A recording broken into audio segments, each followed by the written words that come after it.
What's up, everybody? We are live at the Advocate Center. That's Joe Cowley, the face and the voice of the Bulls Recap podcast here on YouTube. I'm Ryan McGuffey, Guff with you. Cowley and I in the flesh is dangerous. Yes. I'm not going to lie. I like it. And there's no dump button, is there? No, we're on YouTube, man. we were already told we can't cuss, but yeah, I think that was warned. I think we could cuss, just not towards the pick. We are live at the Advocate Center. It's the NBA draft. It's just getting started here.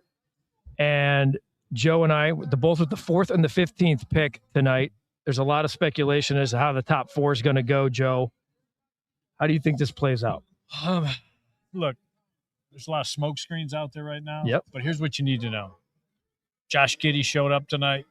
I saw that. There's Reinsdorf's here.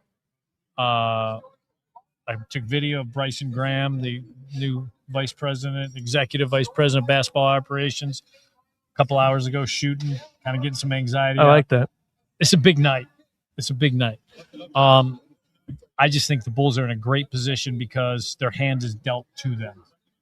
There's 4 dudes in here, and you're getting one of those dudes. Now, unless something crazy happens, Memphis gets some kind of crazy itch and does something.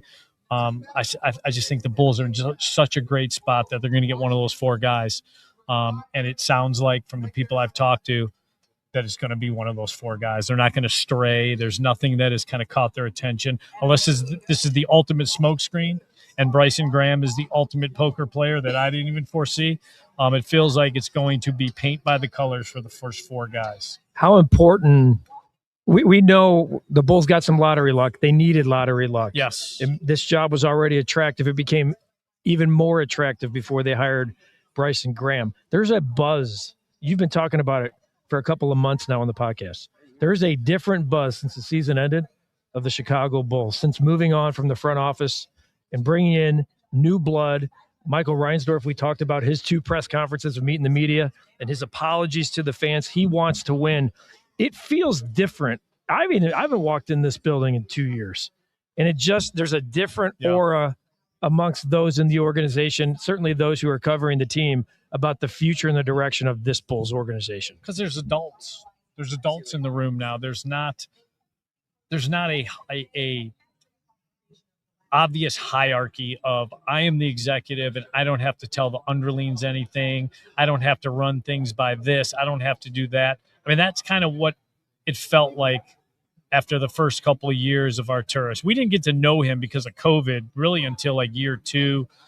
And it just, everything just felt like a big secret and a big pissing contest. And it didn't feel real. These feel like real dudes that know that there's probably going to be mistakes made along the way on this rebuild, but they are accountable for those mistakes and they have a plan. They want to stick to that plan, and they understand that this first draft class is where all of this starts.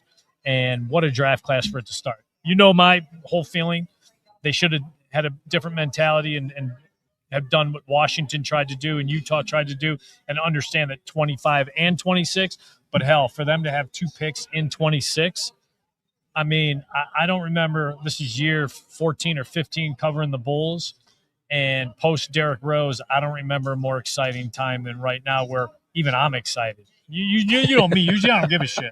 But even I'm like, hey, this feels different. I'm excited to go to Summer League. I'm not going to be a hostage there. I'm going to be a volunteer. So it just feels like what they hired and what they brought in the building has changed everything, and just seeing Josh Giddey's face. Giddey might be traded.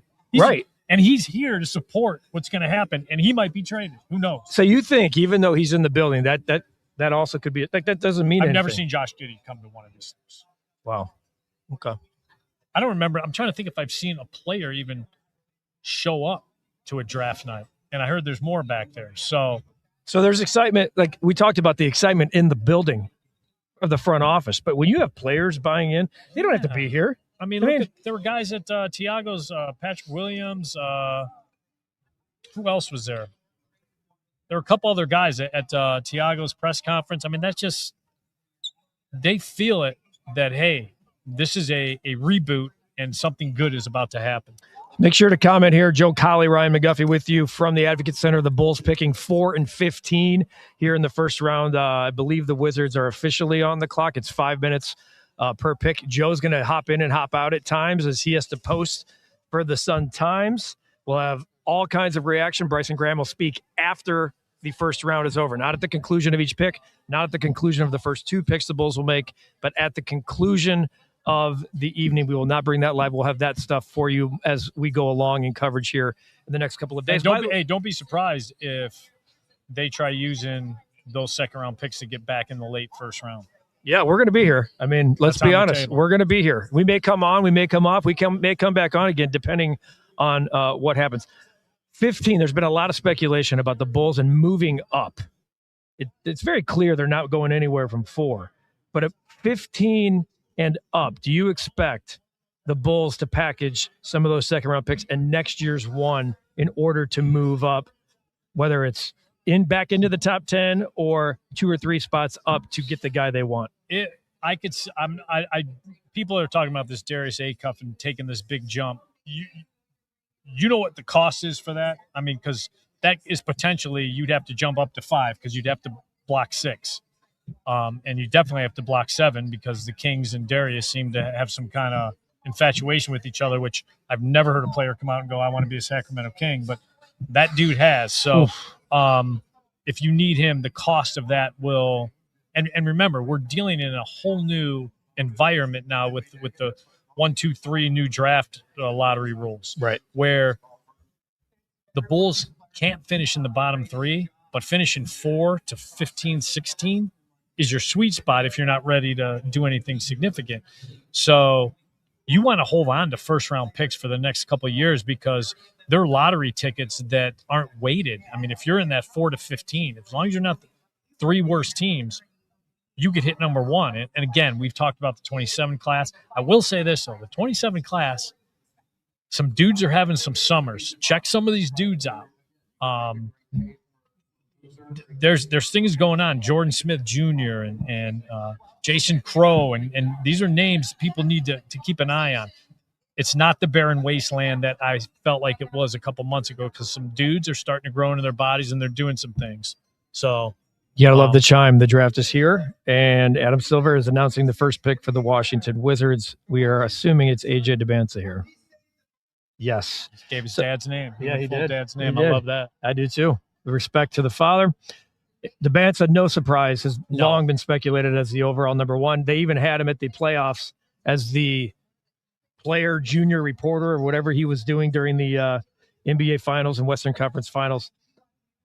Look, I'd rather he's a phenomenal player. Phenomenal player. But here's what I can't get out of my mind.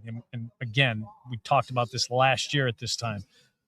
Peterson took him apart in high school, beat him in college, only played the first half and had 18 points, and then the cramps started, the creatine cramps, but beat his ass in high school. I think he dropped almost 60 on him. And then he beat the Boozer twins in high school. And unfortunately, we didn't see that guy in Kansas. Otherwise, you'd see him a number 1 on that stage. This is and we appreciate it, Child. Thanks for the donation. Please make the right best decision, Bulls. It's something I think everybody's long wanted for this organization for the better part of a decade plus. And I think the Bulls are in a really good spot. I know you do. At 4, you just can't mess it up. It's just wait, see how it plays out in the first 3 above you and take the guy that's still left of the big 4, right, Joe? You have a full house and you're just sitting there waiting to lay it on your hand. It's pretty simple.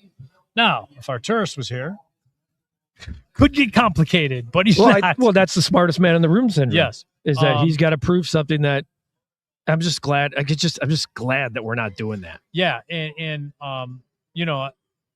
it feels like it's going to go right by the colors of paint by the colors of DeBanza, Peterson 2, and then Boozer, which everyone had mock 3 to Memphis. Memphis is a little squirrely, you never know, but I think they're trying to clean up their image and the guns and all that other BS. And Cameron Boozer is an adult for that organization. And then Caleb Wilson's sitting there with you, and he worked out for one team, and that was the Bulls. He's talked about North Carolina and the heritage of what it means to the Bulls and what it means to Carolina and Tar Heel Blue. I mean, it's a perfect match. Is he a perfect player of the four players? He is the fourth player. Don't get me wrong. But he doesn't have to be a perfect player with where the Bulls are. Exactly. And in I'd say if you go back to the modest draft class, Caleb Wilson is number 1, and it's not even argued. So it's all relative. Last year's class, I felt about that class. Right. Cooper Flagg is number 1 last year, number 1 this year. That's not going to change. But, I mean, this guy wants to change the fortunes of the Bulls. And the way he speaks about it and the way he has a passion about it, I mean, you have to be excited about that if you're a Bulls fan, because this is a dude that wants to do it. Kyle, you say things are getting interesting now. Boozer or Peterson to Utah. I looked at the betting odds before we came on. The overwhelming betting favorites at each of the top 4 picks.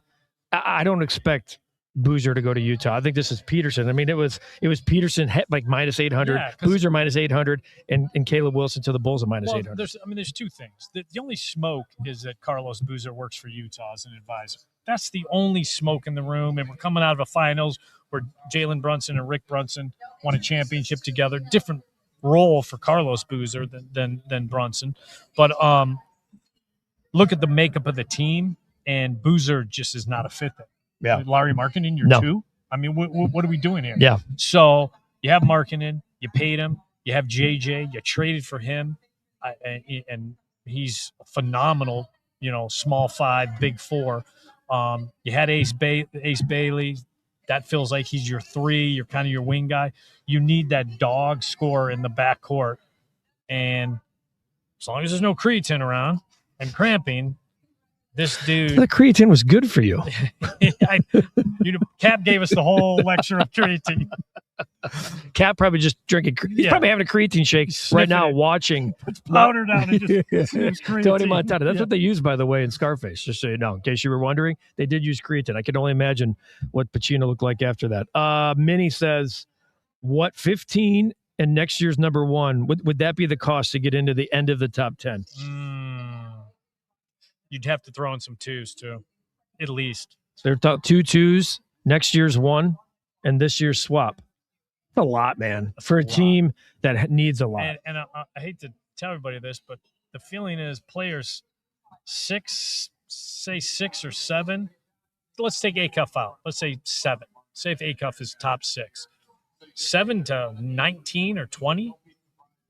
You might get an all-star at 18. You might get an all-star at 9. You might get an all-star at 11. That's what this draft is. It is this run of guards that's going to be coming up after the 2 bigs go, Boozer and Wilson. This run of guards is going to be interesting because that's going to carry a lot of weight for the Bulls. And remember, they acquired a guy, even though it's not official, Nick Claxton. Yep, I was going to bring that up. So that kind of takes, well, what if Senek is a guy you like, or what if Jaden Quintonce is a guy you like? You kind of got that guy, and you're going to be paying him $21 million. Do you really need to go and draft that? So that might change things where you're interested in that guard run. I still don't think it makes him trade up because there is that nice run of guards. And the other guy, Dalen Swain, is another name. Keep an eye on. That name's been building some momentum as far as jumping to the Bulls. Slasher. Not a great shooter, and I know Bulls fans are going to lose their crap because they're going to have Caleb Wilson, not a great outside shooter. You'd have Swain, not a great outside shooter, but you'd have athletes, 2-way players, and that's kind of what they're trying to build. Second pick of the draft happening right now, and assuming it's going to be Peterson here. Yep, Darren Peterson to the Utah Jazz, kind of a no-brainer. The only thought was 6 months ago is that Peterson was the for surefire number 1 pick, and his narrative followed him to 2. That's what happened, right? I mean, yeah, there was just a. If you're taking the number 1 pick, you have to be certain. Like you can't have questions. Here's the nice thing. He said he wasn't talking to anybody but Washington, and then over the weekend, he did take a talk with Utah. Smart. Somebody finally got in his head. Yeah. I understand the posturing he did just to say I'm talking to one team and it's the number 1 team because I think that's where I should go. I get him doing that. But to me, the one thing you don't want to go into the NBA with is a weirdness around you where you're you're your own person. You're your lone wolf. You've seen a lot of those guys. Yeah. People like to paint that Kobe was like that. go back and look at Kobe early on. He was a kid who was just asking question after question of every vet. He wasn't a lone wolf weirdo and that he ended up turning into. He was a wide-eyed kid who did not want to be in Charlotte, made that very known, got what he wanted, and once he got to LA, asked questions of everybody in the organization on a daily basis. So you don't want to be that kind of weird dude, and then all of a sudden there's just things aren't going right, and then you don't have a support system. You want guys giving you the benefit of the doubt because they feel like you're a dude. So I like the fact that he opened up the doors to Utah and took that interview and took that talk with them, because that shows, hey, I know realistically now I probably will be going number 2. Let's talk about this so you can see what I'm about and you feel good about making sure I'm number 2. You mentioned Nick Claxton, and for those out there saying done deal, the NBA works on a league calendar. They can't make any of the Giannis deal won't be official until the league calendar, the new league year begins. July 6th. So July 6th, this move will be official to the Bulls. Thought it was the first savvy non-AK move that was pulled off because of there was nothing that was given up. You're taking on the money. Cap money. You're taking on only the money. You're getting a rim protector from what I've read. Good dude in the room. It's nothing that's going to be sexy. Yeah, the concern is his last couple of years. And you're hoping that's because Brooklyn sucked the motivation out of him. That's what you're hoping. He had some back issues. The medicals are supposed to be much better on him. But he was not the dude that he was in 22, 23 when he was blocking 2.5 a game and saying, this is air traffic control. Dare to come. But is this opportunity? Is this a cost control, a cost certainty move? Yeah, because you saw the price tag on Kessler. Yeah, you can't get involved in that. Even he's a restricted free agent, but you can't get in that bidding war. If you're in that bidding war, that money's gone till the decision is made. So you're losing days on free agency, and then all of a sudden you're odd man out. So I think it was a smart move to say, hey, we've got him this year, we got him next year, then we can get ourselves out of there. And he's a good stopgap. And if he's more than that, it's a depreciating contract. It goes from 23 to 21, and we can move it, get rid of it, or just say thanks for playing, and then reboot the center position. So I don't think it's some great move, but I think it's a move that the market made you make. But here's why I say savvy, because I'm just so not used to the Bulls being a team. You didn't see picks go away, draft assets go away, and then a contract handed out with a player. So I see 3-team trade. I'm like, where did the Bulls lose? Yeah. And I'm reading this time and I'm going, wait a minute. They just took on, you know what I'm saying? Yeah. That's why I'm saying it shouldn't be savvy just to be to make a basketball decision that's financially in your favor when you're looking at, was it 140 million was what Kessler had turned down? Turned it down. 140 mil. And that's just his camp leaking that out for a restricted free agent, telling other teams, this is the price of admission. You want to come in and drink with Kessler? This is the price of admission. And that's a VIP room right there. And so he's not worth that. The Bulls realize that. And so they're like, okay, what else can we do as far as rim protection so that Modest can move to the 3? Caleb Wilson could be a pure 4, and we are building out, whether we move Josh Giddey or not. If teams get by Josh Giddey, have fun. It's going to feel very Dallas-like with Lively and Gafford and all their bigs saying, okay, you beat Luka, but now you got a wall in front of you. Enjoy it. So it's a smart way to build it out, and we'll see what it leads to. He's Joe Cowley. He's the host of the Bulls Recap podcast here on YouTube. We're speculating that the Bulls will take Caleb Wilson. Cameron Boozer has been long projected to go to the Grizzlies next. Because we got to spring Joe to go right for the Sun-Times, so then he can come back and join this clown. No, it's not. It's not a clown. As soon as Cameron Boozer goes gone right now, so Caleb Wilson will be a Bull. Before we break down Caleb Wilson, what's one thing the Bulls would be getting if, in fact, that is the pick in Caleb Wilson? They're going to get you got to look at it big picture. They're going to get a rim runner. They're going to get an above-the-rim player. They're going to get probably one of the better athletes that have been in the organization in a long time. They are going to get a guy that wants to fix this thing and be the centerpiece of it. And then what it does around him. Moves Modest to a 3. And Modest's rim protection isn't going away. So here we go. This is where it'd be a little dicey, but I don't think so. Nah. Cam Boozer to the Grizzlies. So everything Wilson has fallen straight down. Yes. Caleb Wilson will be a Chicago Bull. You gonna go post? I'm gonna go. He's gonna go post. Joe's gonna go post for the Chicago Sun-Times. He'll join us back. We got Katie Langan. Katie, everybody will be excited to see Katie if she pops on, Joe. I don't know if you want that to happen. So we have the top 3 picks so far right now: AJ DeBance, Darren Peterson, and Cameron Boozer. It's fallen in line just as everyone had speculated for the last few weeks. These guys have been the locked-in betting favorites to go 1 through 4. Joe, you heard him say here, if it's going to get interesting, it could get interesting at 5. So comments away here. By the way, it's all brought to you by Studio 41 Home Design Showroom, 13 locations. They did Cap's Kitchen.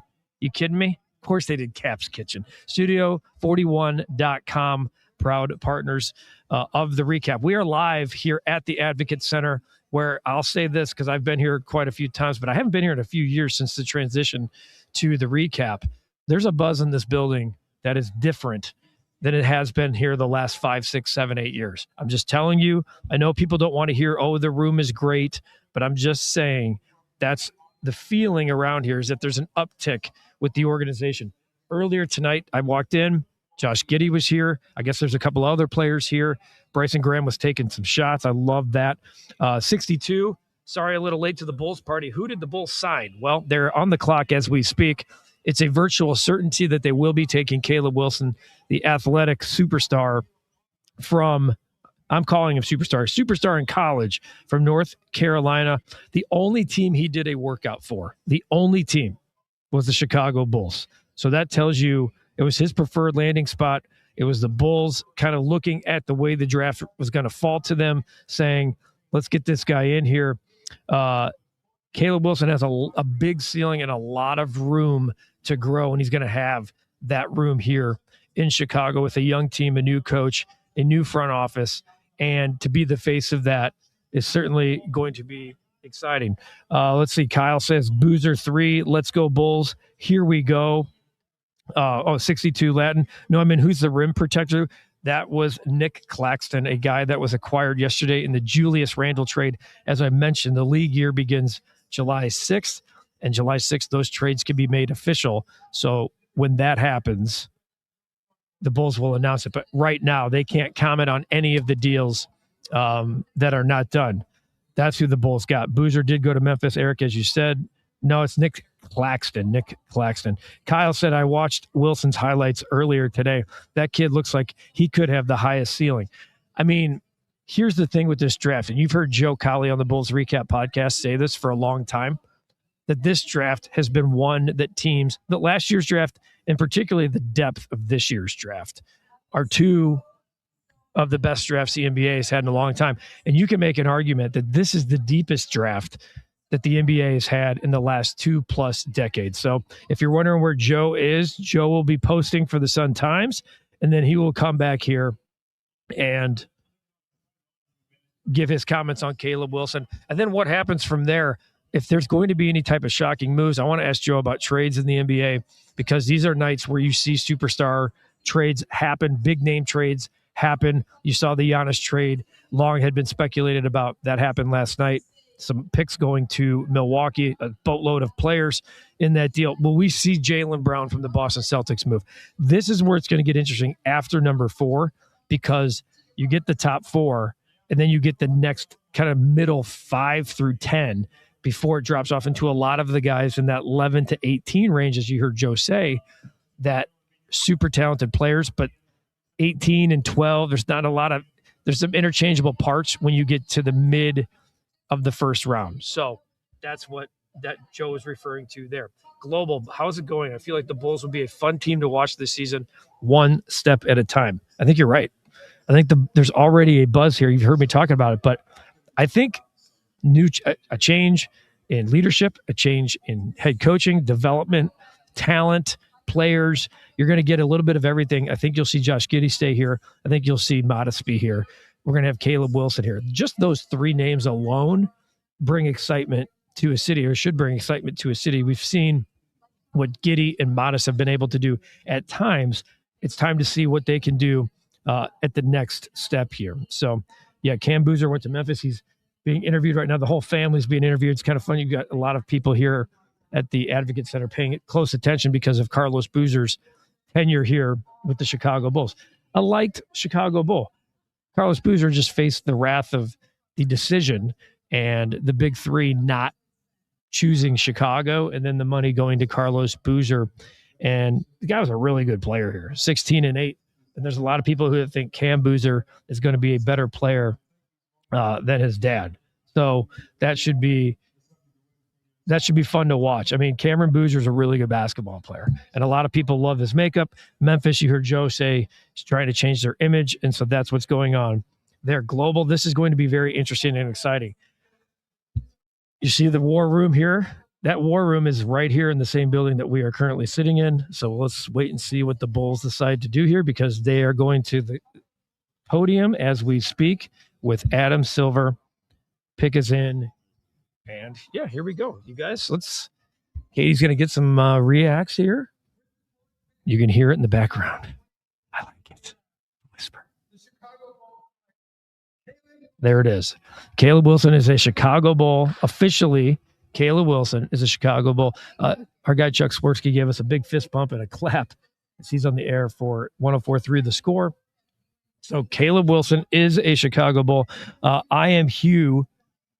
Thank God Memphis took Boozer. Caleb Wilson's a better player. I think the ceiling on Caleb Wilson is certainly higher than Cameron Boozer. But I think Cameron Boozer is going to be – is he going to be a perimeter version of Elton Brand?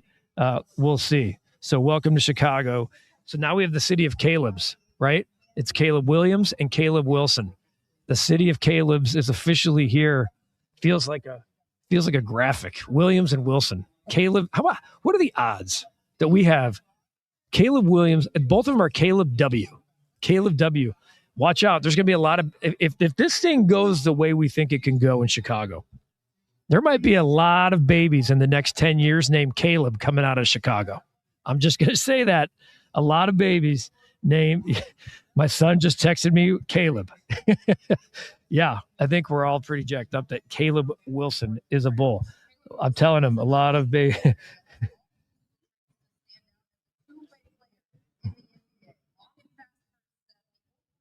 So can't wait for Joe's analysis of Caleb Wilson. Let me give you some stuff on Caleb here as the Chicago Bulls take the freshman. He played 1 year at North Carolina. He averaged 19.8 points a game, 9 rebounds, 2.5 assists, shot 58% from the field. He was 38th in the country in scoring, 33rd in field goal percentage. Of course, this comes, as you guys know, with a 300 Division I teams. Looking at his tournament, well, they didn't, obviously, Hubert Davis got fired. They got bounced. Looking at the game logs here. Here's some of his final scoring: 12, 23, 22, 22, 20, 22. The dude was consistent. A lot of 7 rebounds, 6 rebounds, 9 rebounds, 6 rebounds.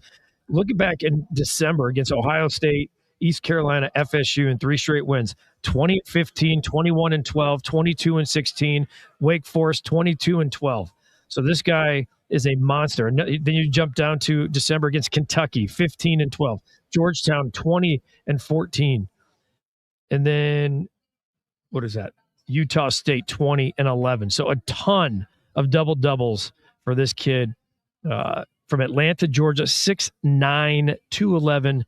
Caleb Wilson, 6'9", 211. He's a freshman. What's that tell you? He's probably got one more spurt before he's said and done. I think this kid could probably grow another inch or 3. Yeah, Caleb's going to rule the city of Chicago. I don't think there's any doubt about it. Brett says, I like Caleb Wilson. I like it better. He better be good next year. A lot of Caleb's here.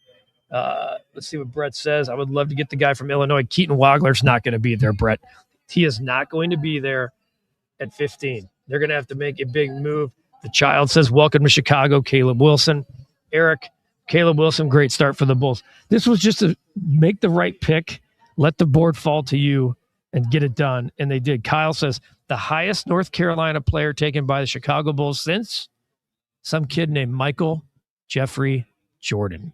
Kobe White, you remember a few years ago, I think he was 7 or 9, but to be the 4th overall pick from North Carolina, the highest selected since Michael Jeffrey Jordan. Jess says the Wilson Red Line stop will be renamed to Caleb Wilson stop if he pans out.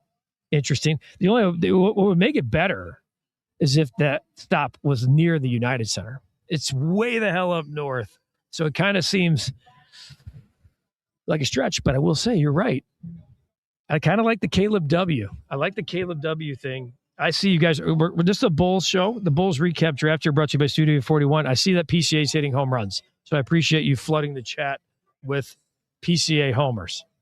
But that's where we are right now. So this is where it's going to get interesting with the 5th pick. Caleb Wilson's going to meet the media here at the Advocate Center. I wish we had a camera to shoot that. Wah, wah, wah.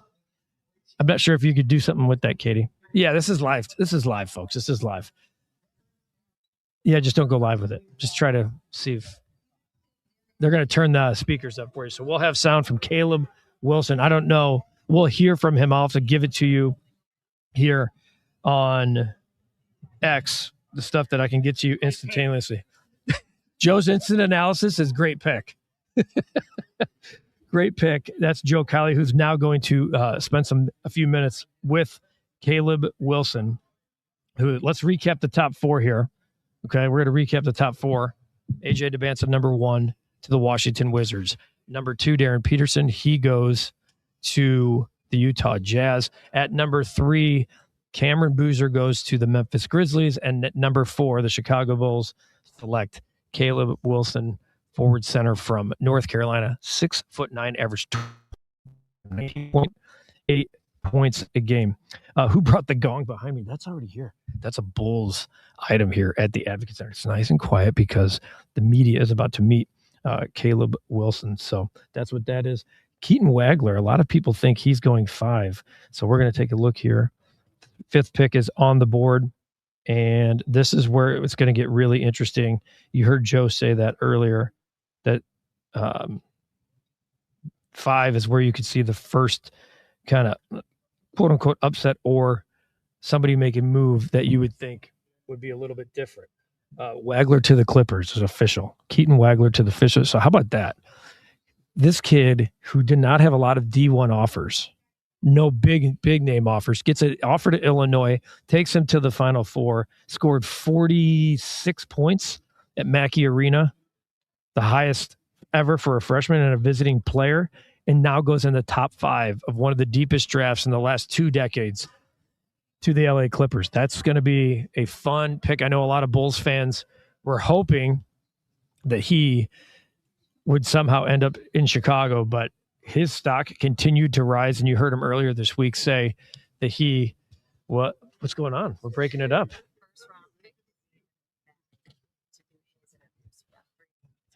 It's going to be a while before Caleb Wilson meets a meter. Keaton Wagler, the fine Illinois guard, is now in the top 5 to the Clippers. So there you go. Highest Illini player taken this high since Darren Williams went to Utah in 2005. Ironically, made the Final Four. Solid. The Bulls are going to be nasty as you know what, with Modest at the 3, Wilson at the 4, Nick at the 5, damn Giddy at 1. I say get Carr, play him at the 2, and oh my God, good lunch. Good luck getting a damn shot off. Jess, interesting furniture there. Bulls organization. Okay. Yeah, there was no way he was falling. Brett says who the Bulls get in the 15. I think what happens in the next 10 picks here, Brett, are going to dictate what the Bulls do at 15. Yes, they need a guard. They probably need a big guy, although the move to get Claxton definitely impacts the desperate need to get one. Caleb Wilson, 6'10", 215. He's bigger than that, bud. He's 6'10", 215. And pray we either get 7'3", Adai I don't see him being there, 6'11", and 265. The kid from UConn at 15. So here's the status here at the Advocate Center. We have Joe Cowley is going to be joining me here in a second after he files his post. And Caleb Wilson will meet the media shortly, but not as quickly as everyone thought, because these guys get paraded around in New York and then eventually have to meet the local media. So that's what's going on with Caleb Wilson right now. Kyle would have loved him in Chicago, but no chance they would have gotten him unless Bryson gave the Clips a king's ransom. There was no shot they would move up to 5 to get Wagler. No shot. Yeah, come on back, man. The people have spoken. They want you. No, they don't. They're like, kill Cowley. They love that you actually you had a positive take on it. Good pick. He walks by, he says, good pick, but it's exactly what we expected. Excellent. Caleb Wilson, no-brainer pick, right? Was that the easiest decision a Bulls executive had to make in a long time? You know what's great about it is we're going to talk to him in a little bit here. He's going to – they haven't even got DeBonsa yet, so it's still a while. Yeah, you still got some time. He wanted to be a Bull. I mean, people – you can't undersell that when a guy wants to be on that team and he's not going to that team just because that team picked him. It's a whole different – when you feel it and you say, I understand. I was only in North Carolina for a year, and that atmosphere engulfed me and got into my soul, and I understand that the greatest player from North Carolina went to the Bulls. I want to follow – I mean, that you just – 18, 19-year-old kids don't think like that. Right. They just think, look at my watch, look at my NLI money. Oh, who's picking me? Okay, cool. I'll go there and ball out. I mean, this dude wants to turn this thing around. That, to me, that's what should be exciting. I think if he would have got picked by Memphis at 3, even though it would have been 1 up, he would have been highly disappointed. That's how bad I Is that because of developmental, like they don't have – No, there's no statue in the atrium that you want to chase. Got it. No banner hanging from the rafter. And I think that means something to him. So keep walking, buddy. I just think I could think of a couple guys that, and a lot of his NFL stuff, that wanted to be part of that team. And I remember the first guy that was outspoken for months and months that he wanted to be part of that team was, I remember, because I grew up in Cleveland, Bernie Kosar in the supplemental draft was begging to be a Cleveland Brown. And there just aren't a lot of, and the city embraced him. And I think this city is going to embrace this dude when they see his DNA and the fabric of what he's about. Now, he is not a perfect player. He needs a lot of development. I think Tiago Splitter is going to be great for him just because of what he did with Elprin when he was in Houston, Sengun. So there's a lot of steps that still have to go in this, but the first step is want, and he wants to be a Bull, and it's important to him. And people could think that's quirky or. No, I don't think it's quirky. Trust me, especially it's important. In this generation of kid. 100%. I mean, the amount of money, the red carpet treatment that this guy's been getting since he was in 7th and 8th grade. The fact that I heard something earlier. Jay Williams was talking about Caleb Wilson, and he said if there's one dog in the draft that's just going to outwork you, it's Caleb Wilson. Yeah, I like that assessment. Have fun playing pick and roll against the Bulls and thinking your guy got an edge because you got the switch with Modest or Caleb Wilson. Modest isn't there yet, but watch Caleb Wilson in switches and see what that's going to be. So like. Just so everyone, you expect him to be the 4? Yeah, he's going to be the 4. If on paper, if all the medical's clear, everything's fine. Right now, the front court is built. The starting front court is built. This is an interesting pick. Hold on one second. This is where things can get goofy. Where things can get wonky. Let's see it. A-Cuff. Oh, Mikal Brown I've invested Jr. a lot of money in Mikal Brown Jr. Have you? Oh, yeah. Joe and I have been scratching the itch multiple times in the card game, and you've been going at Mikal Brown. We were talking about that. You said buy low, high ceiling. I bought him low, so I don't think that those prices that you got him for are the same tonight. Just went up. Yes. So I'm excited about him because he's got some things. He could either give you a headache, like a LaMelo Ball headache, or he could be like, damn, okay, Brooklyn now has Igor Demon, and they have that dude. What do you do? That's a good – you figure that out. It'll figure it. If you have to move Igor, you move him, but I think he's got a chance to be a special player. But what were we talking about? Caleb Wilson, just like one – he's going to be the 4, your backcourt. Oh, yeah. Your front court's all set. Front court. You got Nick Claxton in the middle. Back holds up, healthy. You have Modest now moving to the 3 where, privately he's been telling us for a year. And Billy admitted he wants to move him to 3. He was a 4 out of necessity. Right. Because the front court was so small. Right. So he was playing 4 because he's a team player, and he can go to a 3 now, and that's a bitch of a 3. I mean, that's a tough matchup. A dude that can do what he does, but he'll be matched up with guys, I think, where he's going to test his footwork a little bit more because he's going to have to be more of a wing defender. But I think he welcomes that challenge, and and then Wilson's the 4, and like I said, it's going to be tough to even Nick Claxton back in 22, 23, 24, he was a nightmare to switch onto. Maybe not what Caleb Wilson's going to be, but you cannot play pick and roll with these dudes because they can all guard you. They all kind of feel like if Mobley from the Cavs switches to you, you don't have you've lost the advantage. You don't want that switch. The Bulls could have possibly 2-3 guys like that. So Bryson Graham, the slap thing, I know Bears fans, you got a little it's you don't like things like that. I get it, hits and whatever, but there's something to that mentality, and they're not going to look. They're not just drafting slap guys. I mean, if the right guy is there at 15, it doesn't matter if he's a slap guy or he's not a two-way player yet. If they draft Swain, then I'm saying okay, they're going after slap guys only. But it's exciting because now you've already in 24 hours you've built out a defensive-minded front court. It's not easy to do. It's just not easy to do in the NBA. Is all of a sudden say, look at our defensive front court in 24 hours, less than 24. And that's where luck plays a key. Luck plays a key, and when you know the price of doing business, right? And you're like, well, 140 million. He's turning stuff down. It's too rich for our blood. You go out and make a move yesterday to line you up for picks today. You're in a much, much better spot. Interesting you bring up the Bears because now we have another Caleb W. in this town. I said if this goes the way and we know where Joe resides, okay? He's in Pittsburgh. He's a Steelers guy. He's been having fun at our expense for a long time, it's and funny deservedly because, so. Dan Bernstein's here, and he could actually even be a witness that he had me on his show years before, and it was when the whole Fields thing was going on, and I even told him we've had I'm a sicko with college football. Uh-huh. We've had a college fantasy football for a decade now. I mean, and I told him, don't worry about your whole little Fields thing. Caleb Williams is a can't miss product. And I remember his comment was, "Oh, the Bulls or the Bears could ruin him," and I'm like, no, even they can't. Yeah, for a year they almost did. So I understand his skill set, but this city has to understand he doesn't walk on water. They like to think he does. We anoint people quickly, as you know. Yeah.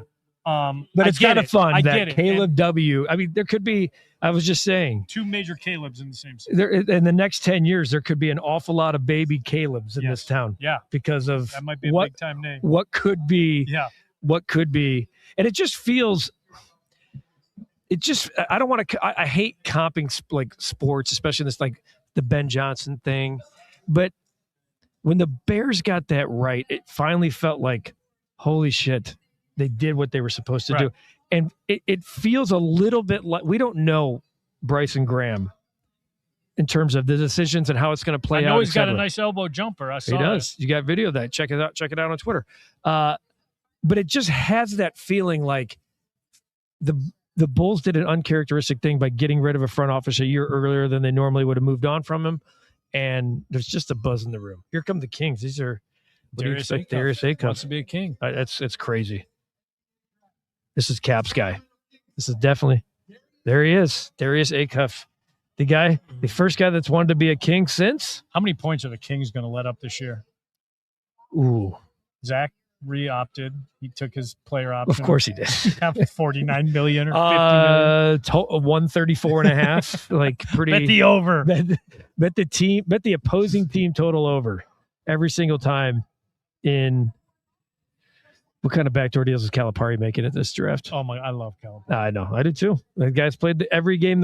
I don't know if I've told this story or not, but me, Case, and KC it was when Derrick Rose was on the Team USA, and they were out in Vegas. He had just coming off the knee injury, and we were out in Vegas. We were at the practice facility, right there on where they have the summer league, and Tibbs is on the coaching staff, and it's Coach K, real intense coaching staff. they're not even done with practice. They're still kind of like wrapping stuff up, and Calipari walks out in the middle. They're not even done with the practice. Walks out in the middle of the floor, and he does a whistle, one of those loud dad whistles. My guys, because he had Derek from the Memphis days, and he had some of the Kentucky guys, AD guys like that. He goes, there was like 4 or 5 because there were some on the select team that were working out with them. He goes, my guys, and they all look at him. He goes, limo's picking you up at 7. Dinner on me tonight, and then walks off. And I'm like, that dude's a badass. He is. He's just a badass. And he wanted to make sure everybody that wasn't his guy knew it. My guys. Yeah. Only for my guys, because your college coach isn't here because he doesn't love you like I do. And I told you when I was recruiting your ass, I would have done the same thing, but it didn't. I was giving you free steak dinners then, but we had to do it under the table. So we've seen guard? Is it 3? So it's guard. The last 3 picks. So I had in the Joe Cowley mock draft. Sure, go wrong by pick 4. I actually made it through pick 4, but 6 and 7 got flipped. I had Brown going 7, and I had the Nets stealing a cuff from the Kings. So, but this was the much anticipated. This is the guard run. I mean, it should go right now. It could go Kingston Flemings at 8. Mavericks. Now, the Mavericks things may have changed. Now, they hired Dusty May. Does he grab one of his Michigan bigs now? Luxembourg or Mar? Do you think Mar goes? I've heard a lot of speculation that Mar will go to Dusty May no matter what. Well, then we'll see. They got to move. I mean, they got Lively. They got Gafford. They got a lot of big dudes. They need a guard unless they're going to put their hands in Kyrie. It'll be interesting. I've got Braden Burries going there from Arizona, kind of a combo guard. And then after that, it gets really interesting. Nate Ament is a name that if back in the fall, I would have said Peterson's 1 and Ament's probably 2 or 3. And then you actually saw him play, and you're like, yeah. But in most drafts that are not this deep, it's like Koa Pete, top 10. Yeah. And then he was thinking about going back to school, and he stayed in. And now I think I saw him mocked somewhere in like 28 late. to 30. I got him going late. I got him going like 28 just because I still think he's a first rounder, but gamble. So if you're just joining us, Joe Cowley, Ryan McGuffey here from the Advocate Center. Appreciate you guys joining us. It's all brought to you by Studio 41 Home Design Showroom. Caleb Wilson is a Chicago Bull from North Carolina. Hopefully, if you haven't seen him, the dude's going to be a punisher. Scored about 19.8 points a game and grabbed nearly 10 rebounds a game in his only year at North Carolina. And you've heard Joe for weeks leading up to the draft. We actually months ago. Remember, I had the premonition. You did. I had the premonition you spoke it into 4. existence to the point where I, on Mother's Day, which is when the NBA lottery was held here in Chicago, I think in the middle of the day, I purposely called a timeout on my own mom and wife to say, I have this feeling, Joe Cowley, I have a feeling. I had that. You spoke it so much into belief, into existence, that I'm like, I think it's happening. There's no doubt. I mean, it's a guess. There's no. I know, but it felt like I have some magical powers I didn't want to talk about. I'm a warlock. No, I just had for some reason, I just had a feeling. And Arturus is probably at home going, God damn it. I did this. I got the 2 picks in the first round. No, he didn't. And and I got all this second round pick collateral that they could trade. I had a plan. Why couldn't they give me more time? Well, because you kind of stumbled into it. And let's be honest, he would have the pick at number 4 would have been Nate Ament. It would have been the first curveball of the entire draft. Yeah, because that's what's happened in the past. Who's on the clock right now? It is. We are at number 8, the Hawks. The Atlanta Hawk. I got Kingston Flemings going here. Flemings is probably the pick. So we'll see. I think he's number 1 on everyone's board. I saw something that the Hawks. This could be your boy Ament as well. Yeah, but that would almost seem like they've got like 3 of those guys. They got like 3 native. I feel like the Hawks have. They always have 3 of the guys. I mean, Asa Newell got picked by him last year, and he barely played. To me, I'd put him a little above Nate Ament from what I saw from Ament this year. Sean says everyone drafted so far is a freshman. Sean, better get used to it, dude. Yeah. Like this is where we are. Or you're going to see 26-year-old NIL guys going. They'll go later, but you're going to see that's what you're going to see in the draft. That's the knock. Because Luxembourg is 23. They're like, First of all, I love that actually. Yeah, if I'm an NBA playoff plug team, and play. Yeah, I'm taking him. He's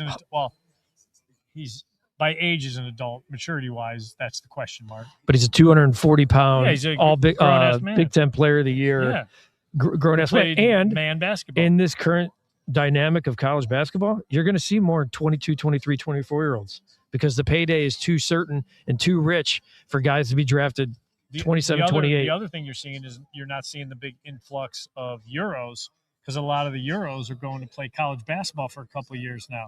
So we're kind of in this dead wave of the NIL, especially what Illinois has done. Yeah. Where they're going overseas and grabbing these guys and saying, would you rather be like a second round draft and stash Euro guy, or would you rather come to Illinois, play for a couple of years, make $1 million here, yeah, and up your stock, and yeah, you'll be 24, 23 when you get drafted, but we could get you first round status instead of second round draft and stash. So and you're seeing that right now with Kareem Lopez is really the only Euro that's being talked about. That's where we get the fun. People love to have fun at the old exec's expense. AK would have picked some project player overseas. So that's where you're probably right. I mean, we have fun with it because it happened last year, a year ago at this time. This was but last year, number 4 was, yeah, you couldn't mess this up. No. Okay, 8 pick. We're still waiting for something on Kingston Flemings. It's kind of just sticking right to the script. Yeah, the script says that's 8 really good players. The Mavs is where it gets interesting because Dusty May, who's been hired for 24 hours, come in and say, "I want one of my guys," or does the scouting department and the front office say, "No, we've been doing our homework and this is who we think is the best fit." And he may agree with that. I think they need backcourt help. And I like Braden Burries. I think it'd be tough for me to I know you're giving the keys to the kingdom to Dusty May. It'd be tough for me in 24 hours to let his influence dominate whatever. Guys. Yeah. Certainly his influence matters. Yeah. But if there's a player that you've been scouting that you're in love with and he's like, I love Mara, well, of course you do. Yeah. It's your guy. David with a comment here. With the front court apparently set with Claxton and Caleb, will the Bulls go guard at 15? A great atmosphere here at the Maryville Hooters. How about that? David going to the Hooters because he gets the multi-screen experience. Probably. But, yeah, where do you think Cap is, Katie? Manicure, pedicure? I bet she's with our guy Brett, who's chiming in. Who did the Bulls get with the 15th pick? Yeah, I know. We definitely need a big shooter who can rebound like LeBron James. Oh, Brett, I love you, brother. We anything that resembles LeBron James at 15 would be a win. There was somebody in here asking about the Bulls drafting a guard. Oh yeah, Bulls go guard at 15. I think I got them going Cameron Carr in my mock draft. I haven't heard his name that much tonight around here. Is there a name you have heard around here? Swain's name is building some momentum. So we'll see. And again, you would get a guy who's ready defensively, is a hell of a slasher offensively, can't shoot the three.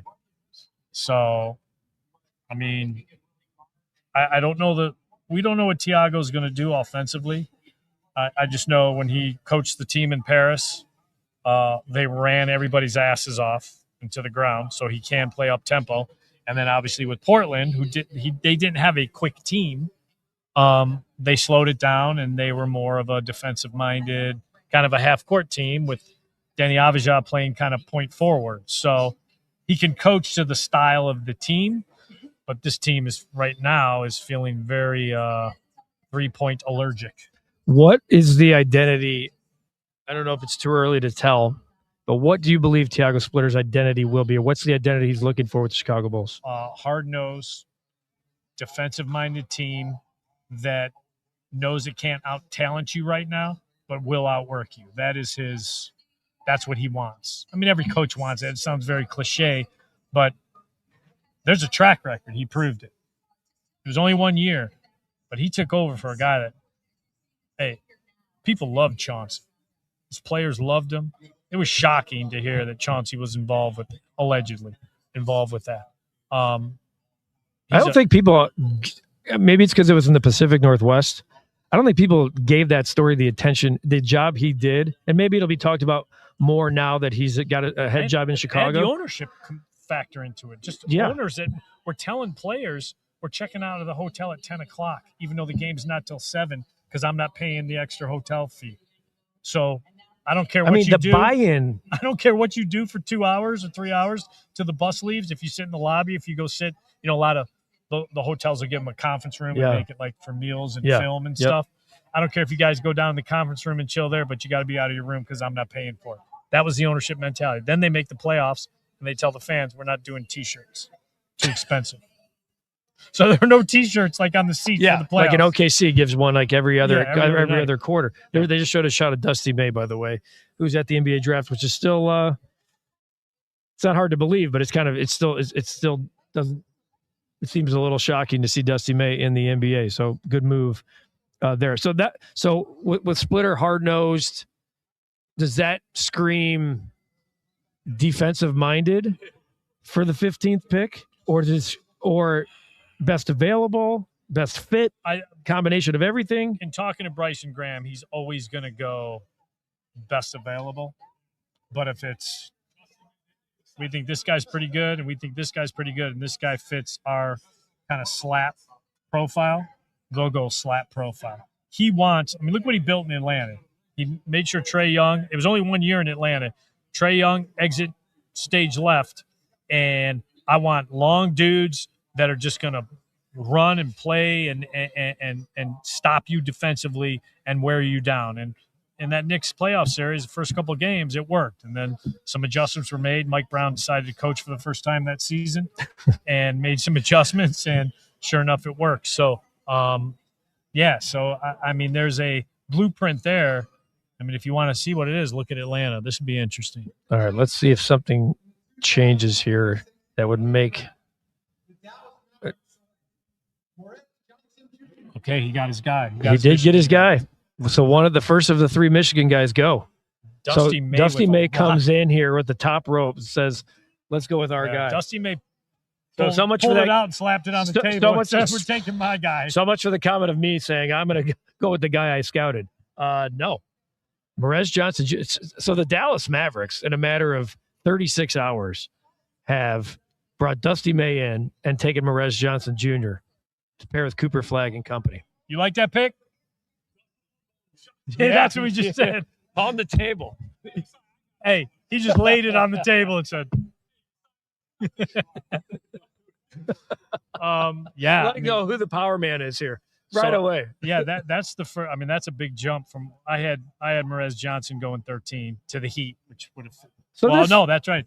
That pick's no longer Heat. That's Milwaukee. That's Milwaukee. So that does make things that does maybe that frees somebody up now at 15 that you didn't think would slide a pick or two. So let's think about this. So Braden Burries, do the Bucks take him at 10? Because they're basically a team of need everything mediocre guys. Oh yeah, pieces. They're a team of pieces. They're the Heat. Yeah. Aren't they the Heat? The Milwaukee Heat. Minus the weather. They're the play-in Heat. Is this where Mara goes now? Mara feels like the Warriors to me because I think they want. Oh yeah. They feel like the dynasty's almost over. And they need someone to combat Wemby for at least one. And year. To me that's a scary place for Mara, like in a good way. Like if you know that it's going to be about veteran leadership, score, dude. We got you. You're going to come. Yeah. See that rim? You protect it. That's it. You listen to not just me, but these guys right here. Don't say anything to Jimmy or Draymond because they will punch you. It's pretty easy orders. Joe, what was your prediction again at 15? 15. So everyone knows. I and mine's selfish because I know his dad, Cameron Carr, but Swain to me is in play and the momentum is building. From however, the momentum is building until somebody like this kind of stuff starts to play itself out. This moves a guy down. Yeah. Braden Burries now moves down a spot. Everyone had him projected to Dallas for the most part. This changes some and things. For those out there asking, and there's been so much talk about, and you've been hitting the RELAX button for quite some time with everybody wanting to trade up and trade out. What could you trade up for right now that would be different than 15? There's nothing. Exactly. It's all the same. This tier is all the same until you get to 18. So I've got 5 through 17 is all the same tier of player. I don't think there's anybody that changes that for me. When you get to Christian Anderson and Abuka Corey, that little guard run, to me, that's the next tier. That's a little step down. Jaden Quintance is in that next tier just because what's the medical on the knee.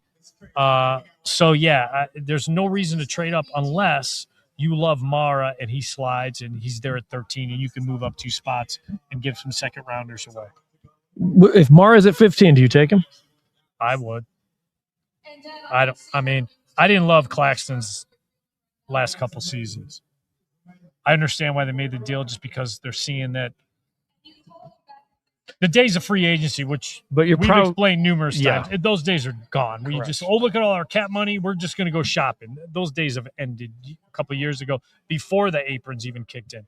So you have to use your money in different ways, and they basically used it in a trade. And to me, it also signifies that they're not expecting Mara to be there at 15. That doesn't mean they wouldn't take him. I'm just saying the move that they made was saying our projections look at this guy as somewhere in 10 to 13 range. I know they like Morez Johnson Jr. a lot. So I think he was in play. So that does change things a little bit. But yeah, Dusty May just flexed it. Dude, I you got to respect the hell out of that, he's man. like, yeah, you hired me? It's cool. I'm taking my guy tomorrow night. Before we officially submit the pick, last call for guys who've been scouting for the last year. What do you pick? Yeah. What do you pick? Cool. We're going to go with Morez Johnson Jr. Little money ball. Yeah. Little money ball flex there. I mean, that is fantastic. So we've already we saw Giannis move overnight. You know, we saw Randall move from Minnesota as part of the deal, the 3-way deal with the Bulls. These are the type of nights where you see big names move. Do you expect? I mean, we're starting to hit that first turn of the draft here into the mid round. I don't think you're going to see any big names. No, I think there's going to be a little cooling off period until free agency in 10 days or whatever it is. Big end of the month. That could be crazy. I think that could be. Do you think so? Yeah, that could get crazy just because it's so hard to just sign free agents. So there's a lot of sign and trades. A lot of we getting Caleb Wilson. Looks like you're getting summons to go get Caleb Wilson, and right. We'll keep doing the picks. Go get our guy. Joe will be back here to break down the 15th overall pick. That's about to happen here. Better be quick with Caleb. So we go to the next pick. This is kind of fun when this stuff happens. The pick is in. The Milwaukee Bucks are on the clock with pick number 10. It should be interesting to see if Mara goes here. They're showing him here on the NBA draft. Hi, Mark Carman. Ade Mara, could he go to the Bucks to be part of the people that replace part of the package that replaces Giannis? We'll have to see what happens there. A lot there to be speculated, talked about. So we don't expect any big names to be moving by. Yeah, Joe will be back. And I'll get his thoughts about the kid from UConn, Terrace Reed, which I don't expect him to be picked at 15. Bet of the night was I had 2 bets of the night. So let's see how they're doing. I had Matt Shaw, and I had our guy. Look at the White Sox have a 2-1 lead. I had our guy Chase Mydroth. So those are the 2. Let's see. Chase Mydroth has not cashed. And going to the Mets, if you wonder why it got quieter here, it's because there's about to be a interview session with Caleb Wilson. Matt Shaw has also not cashed, but he's halfway to where he needs to be, which is 2 run hits and RBIs. So Adam Silver goes to the podium here for the 10th pick to the Milwaukee Bucks. I'm sure you're watching at home as well. And Braden Burries was picked. So Braden Burries was speculated to go 9. He goes to 10 now. It's a great pick, to be honest with you. Braden Burries should be going in the top 5 without question, pretty much in every other bet or every other draft. So Caleb Wilson, if you're just joining us, was selected with the Bulls' 4th overall pick. The 15th pick to come, the 11th pick is now on the clock, which is, let's see here. That's the Golden State Warriors. There's a lot of Ade Mara speculation to Golden State. And that, and you heard Joe and I just talk about that. That would be an absolute great pick for a team that's full of veterans.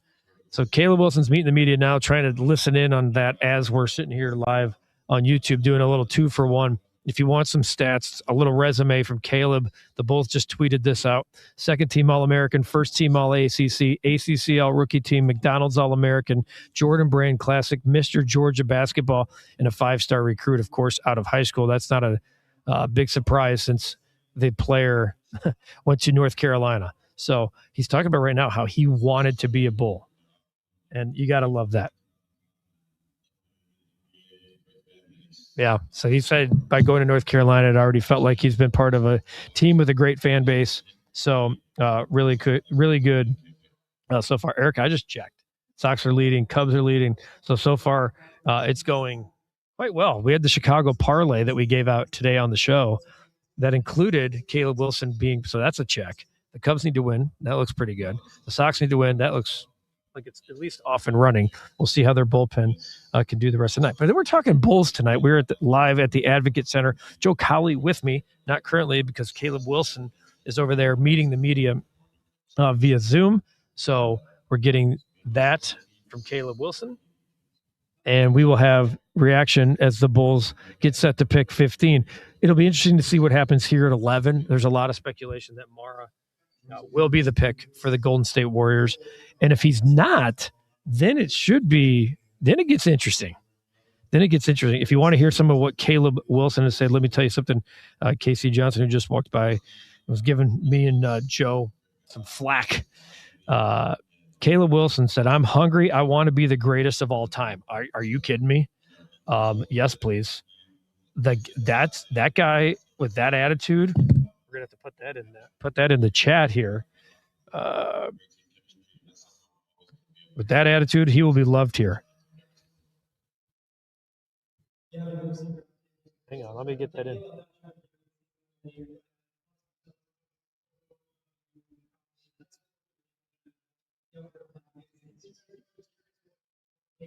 Look at that quote, folks. Caleb Wilson, 4th overall pick, says, "I'm hungry. I want to be the greatest of all time."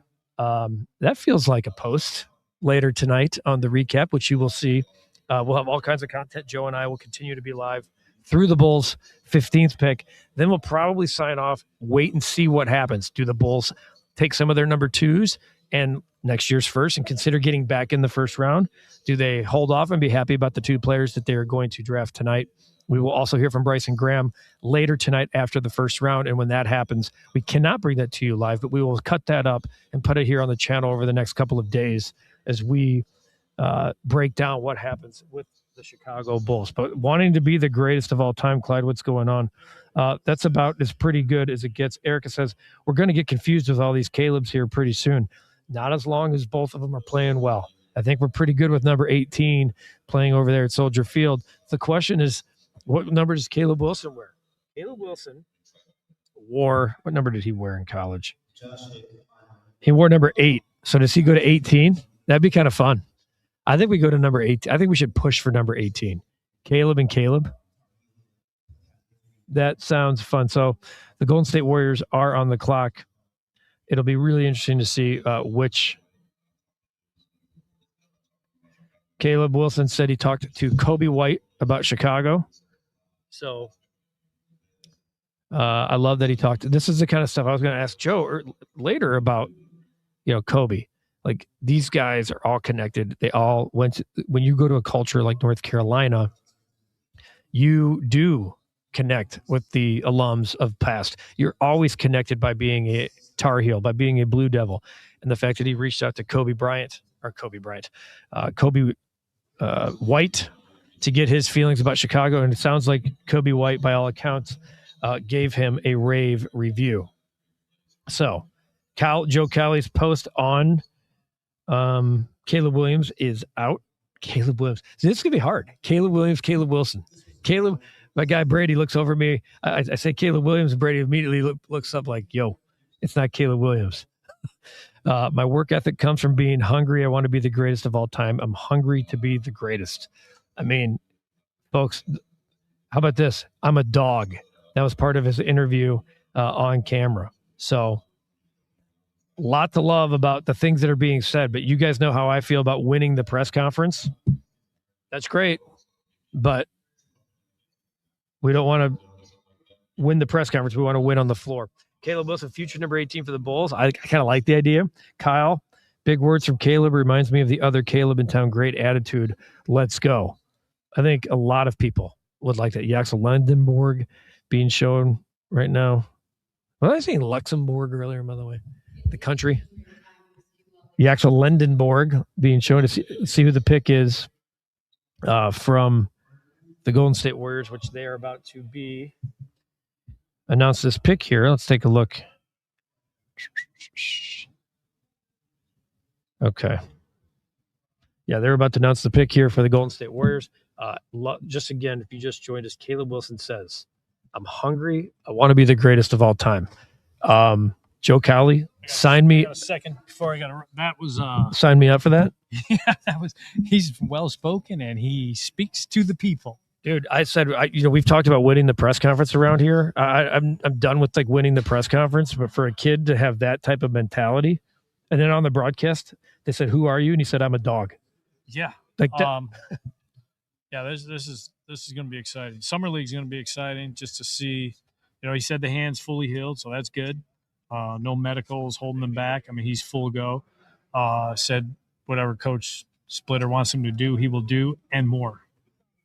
And I love that he talked. I was talking about it. I heard him say he talked to Kobe White. When you go to a school like North Carolina, you're forever ingrained as you're part of the culture. And I love that he reaches out to Kobe about what's it like, what's the city like, what's the fan base like. And Kobe, who we all loved, Kobe tells him, "Look, it's a fan base that expects a lot out of you." And he said, "I was coming from a college where that expectation is, and I'm used to it, and I'll get the puffer jackets ready." I heard that. So, all right, I got to get ready for 15. Go. We'll see you back here after 15, and we'll put this is a lot going on. Cowley's getting his 10,000 steps in here just at the Advocate Center. So that's pretty fun. As we continue, here's the pick for the Golden State Warriors. Yeah, Joe is back. He is back like a boomerang. The 11th pick in the draft. Let's see. Is it a Demara? Wow, it's Yaxel Lendenborg. So Amara still stays on the board. So the second Michigan player's off the board in the last. What a great fit, by the way, for the Warriors. What a great fit for the. Wow. That's.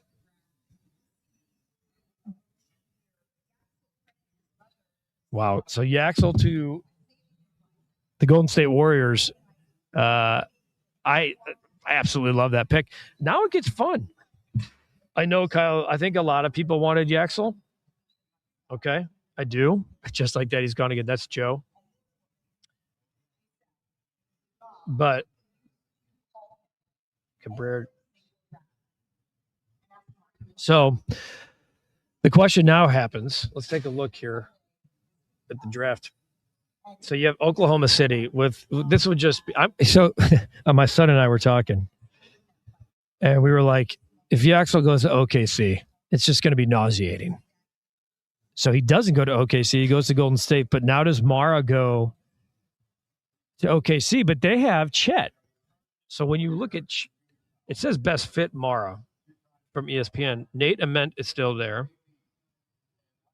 This is going to be interesting. With Oklahoma City at 12, you have Miami technically has the 13th, but it's really Milwaukee's pick. So just so you know, it's going to say the Miami Heat's pick is 13. But because of the trade of Giannis, the league year starts July 6th. That pick will be flipped to Milwaukee. So Milwaukee's actually making the pick. So does Mara fall to the Bulls? You heard what Joe said. If Mara falls to the Bulls, they take Mara. But I'm out here thinking, that ain't happening. That ain't happening. We should you see if we should get Cap on board here. See if I can get him on board.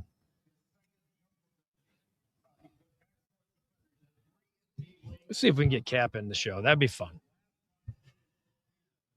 I think OKC takes Mara, and you're just going to be pissed off, which, why wouldn't we be? We'll see what happens here as Joe gets ready for the 15th pick, and we get ready for the 15th pick here as well. We'll put a little flyer out to our guy Cap, see if he wants to hop in, give us his thoughts, because that would be a lot of fun. I'm here. Look, I know we're talking Bulls only, folks. Here, okay. Sounds like Edward Cabrera is being carted off the field in New York. So I don't know what's going on. We'll talk about that tomorrow on the lunch hour, and certainly it'll be a part of the Cubs recap if that officially is. Yeah, it looks like a lot of people chiming in here with Edward Cabrera being carted off the field, including our guy Brett Kaplan. The rich just get richer in OKC if that happens. But Kyle, you can't blame OKC for setting themselves up for these drafts years ago. That's why their GM's the best in the league. It's full deck, and they're beating everybody else. They're playing chess when everyone else is playing checkers. Okay? So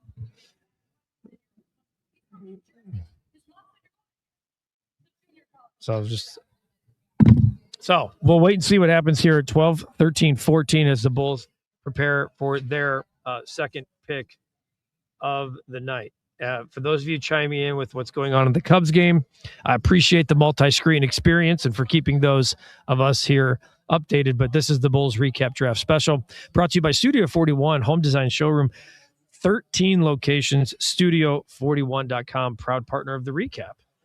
Becky will be so excited if OKC gets Mara. She's probably going to have her wine tonight, but at the expense of losing yet another pitcher, she should have her wine. I mean, sometimes you have to have your wine in morning. Brett's saying he looks like he pulled the hamstring. Okay. All right. Back to the Bulls. They played the game right. Bulls played it wrong way too often, but it's what I've been saying. I don't like to make comps like Bulls comps and Bears comps. Okay. But it feels like there's some momentum going. I mean, I'd say cautious optimism. How about that? Cautious optimism of what's happening here with the Chicago Bulls. Caleb Wilson, you certainly heard, if you just joined us, this is his quote that's going to stand out. You're going to see it everywhere. I'm hungry. I want to be the greatest of all time.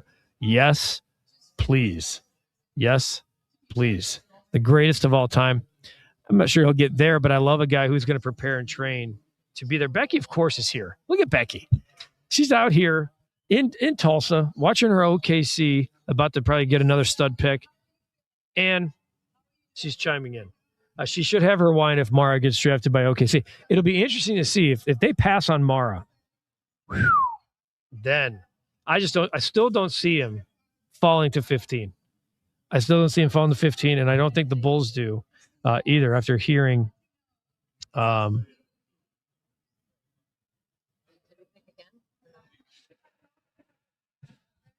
who? No, we're just at 12. We have 12. We have 13. We have 4. Katie's here, everybody. Katie's here. Caleb was great. He wants to be the greatest of all time. He spoke to Kobe White about Chicago. He's going to get his puffy coat ready.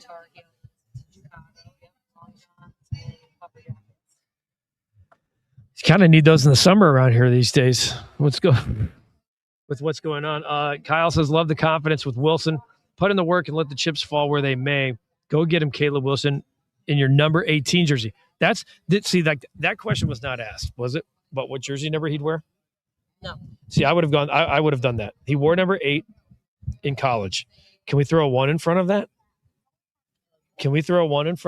Really make it the city of Caleb. The city of Caleb needs to have 18 all up. Caleb Wilson could be the best power forward of the Bulls all time.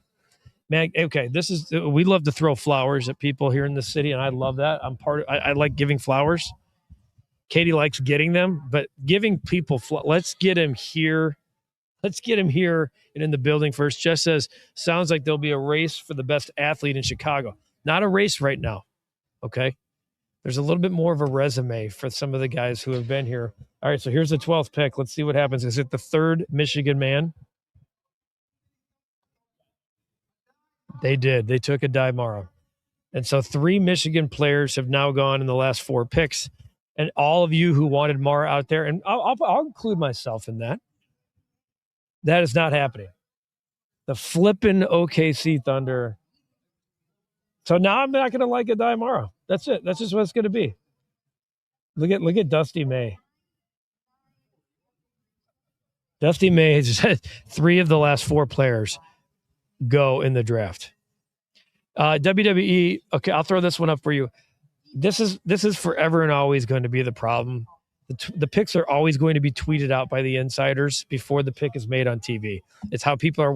We're on YouTube right now during the draft, and I appreciate you guys all for being here. But that's how this works. Is that information's getting out everywhere. Bye, Mara. Go get your wine, Becky. You should be having a toast for a die, Mara. It's gonna be a tough guard. It's gonna be well coached. That's a team that's gonna be really hard to beat for the next 5+ years. So now it becomes, who do the Bulls go after? Is it a guard? You heard Joe say, yes, Becky, OKC got Mara. You heard Joe say that the talk here is, let's see here. Let me bring up that mock draft again. You hear Joe say he expects the Bulls to take, where is it? He had the Bulls taking Cameron Carr at 15, but he said, whose name did he say? Whose name? Oh, Swain, who in the ESPN draft or mock draft have him going 23rd to Atlanta. If you remember him when Texas made that run in the NCAA tournament, he was a damn good player, man. He was a one-man wrecking show. Can't remember in the upset game that they took, but Swain could be he's a scorer, but if the Bulls were to take him. Here's the game I was talking about. Gets Ole Miss 22. Okay, so they got all the way to the Purdue game. So they almost beat Purdue. He went 22 against Ole Miss in the playing game, 22-12, 13-8 against NC State, 14-5-6 against AJ Debonsa in the BYU upset. Then they upset Gonzaga. He goes 11 points, shot 71% from the field, 100% from three, 6 points, 6 assists, and then 15, 9, and 5 against Purdue. He does turn the ball over. He had 2 games of 5+ turnovers. So there's been a lot of speculation about him going to the Chicago Bulls here tonight at the Advocate Center. Kyle, as you said, Guff, OKC set themselves up for this type of flexibility. Can't hate the player, hate the game OKC played. I don't hate the game OKC played. This was a team that was already getting great while getting better, setting themselves up for the future. I mean, is Mara good, Becky? Go do yourself a favor. When you're done watching this fine program, go on YouTube and search him up. Really good. No, he's not a great guard. He's a big man. 7'4", Jess. 7'4". Unless you're talking about Carr. Reported trade with the Bucks. Is that what's going on with the Chicago Bulls? Hang on. Yeah, the trade with the Bucks is the Miami Heat. So the Miami Heat are on the clock.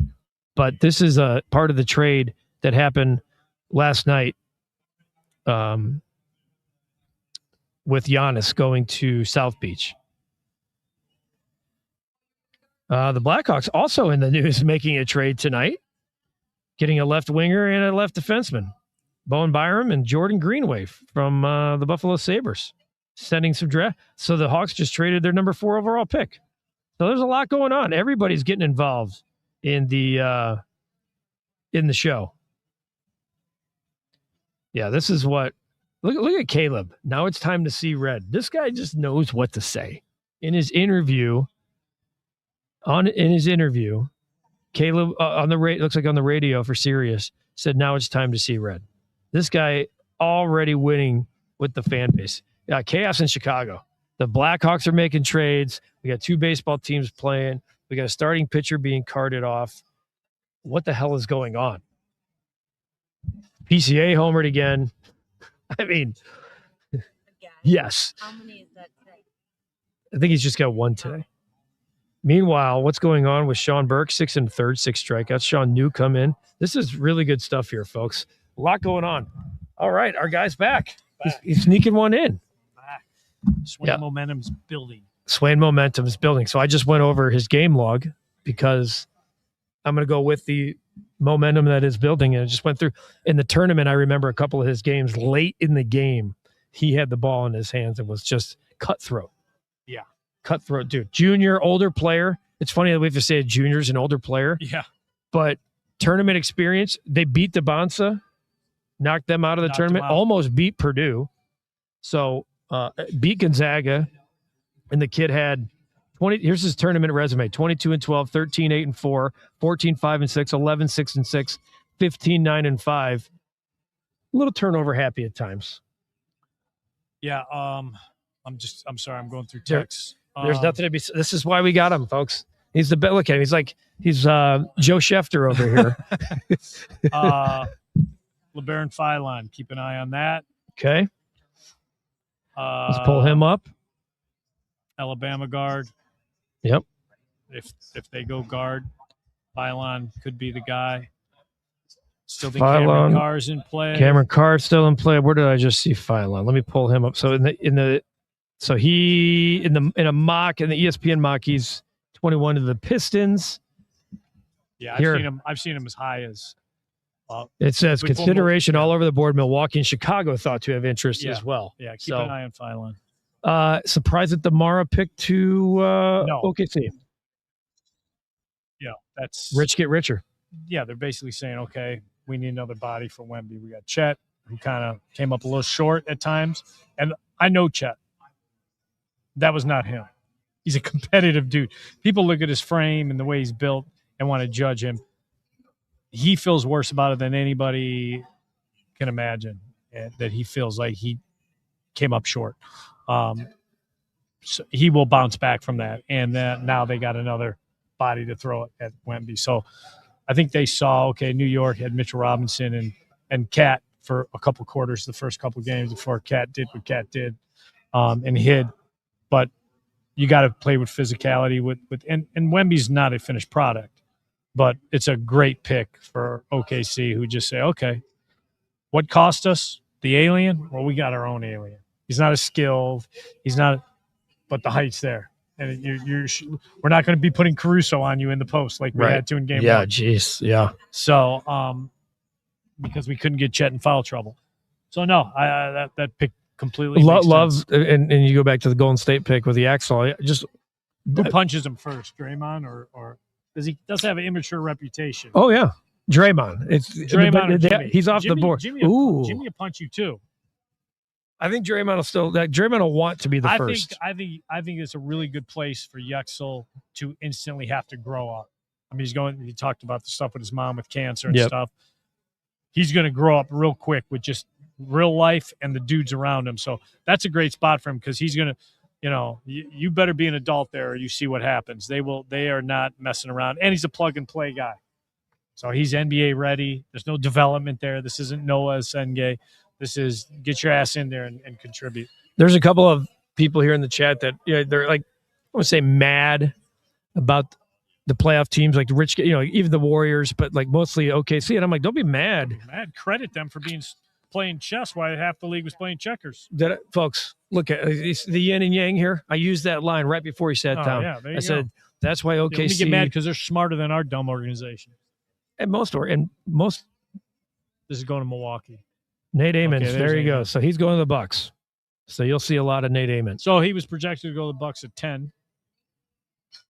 And they got who they get? They get Burries. They got Burries. So yeah, I split a spot. Right. So they end up getting the guard they don't think they're going to get, and then still get the guy. I mean, they got. It feels like it's not Atlanta yet, but it feels like an Atlanta build out where we got a lot of dudes that could do different things.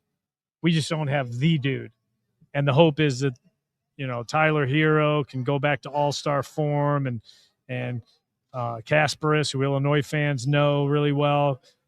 There's some games last year when he played the Bulls. I was like, there's something there with that dude. Kella Ware Spoelstra hated his ass. I mean, that was I think he's got some skill.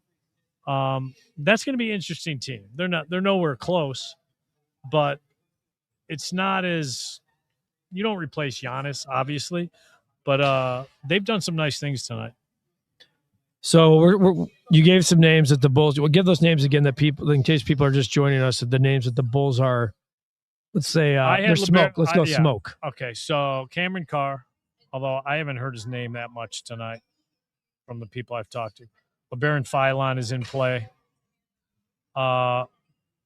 Hornets could go Heinz Steinbach right here from Washington. He kind of fits what they need rim protection. And not that Steinbach is a rim protector, but he's a great rebounder, and that's another way to guard the rim.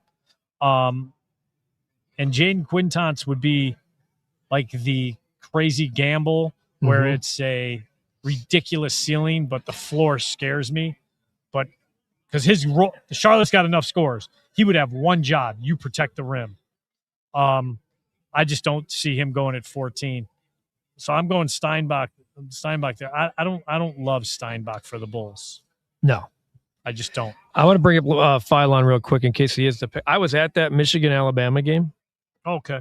Dude, that was here at the United Center. So he already knows what it's like to play in the UC in front of a big crowd. He went off for 35 in that game. Yeah.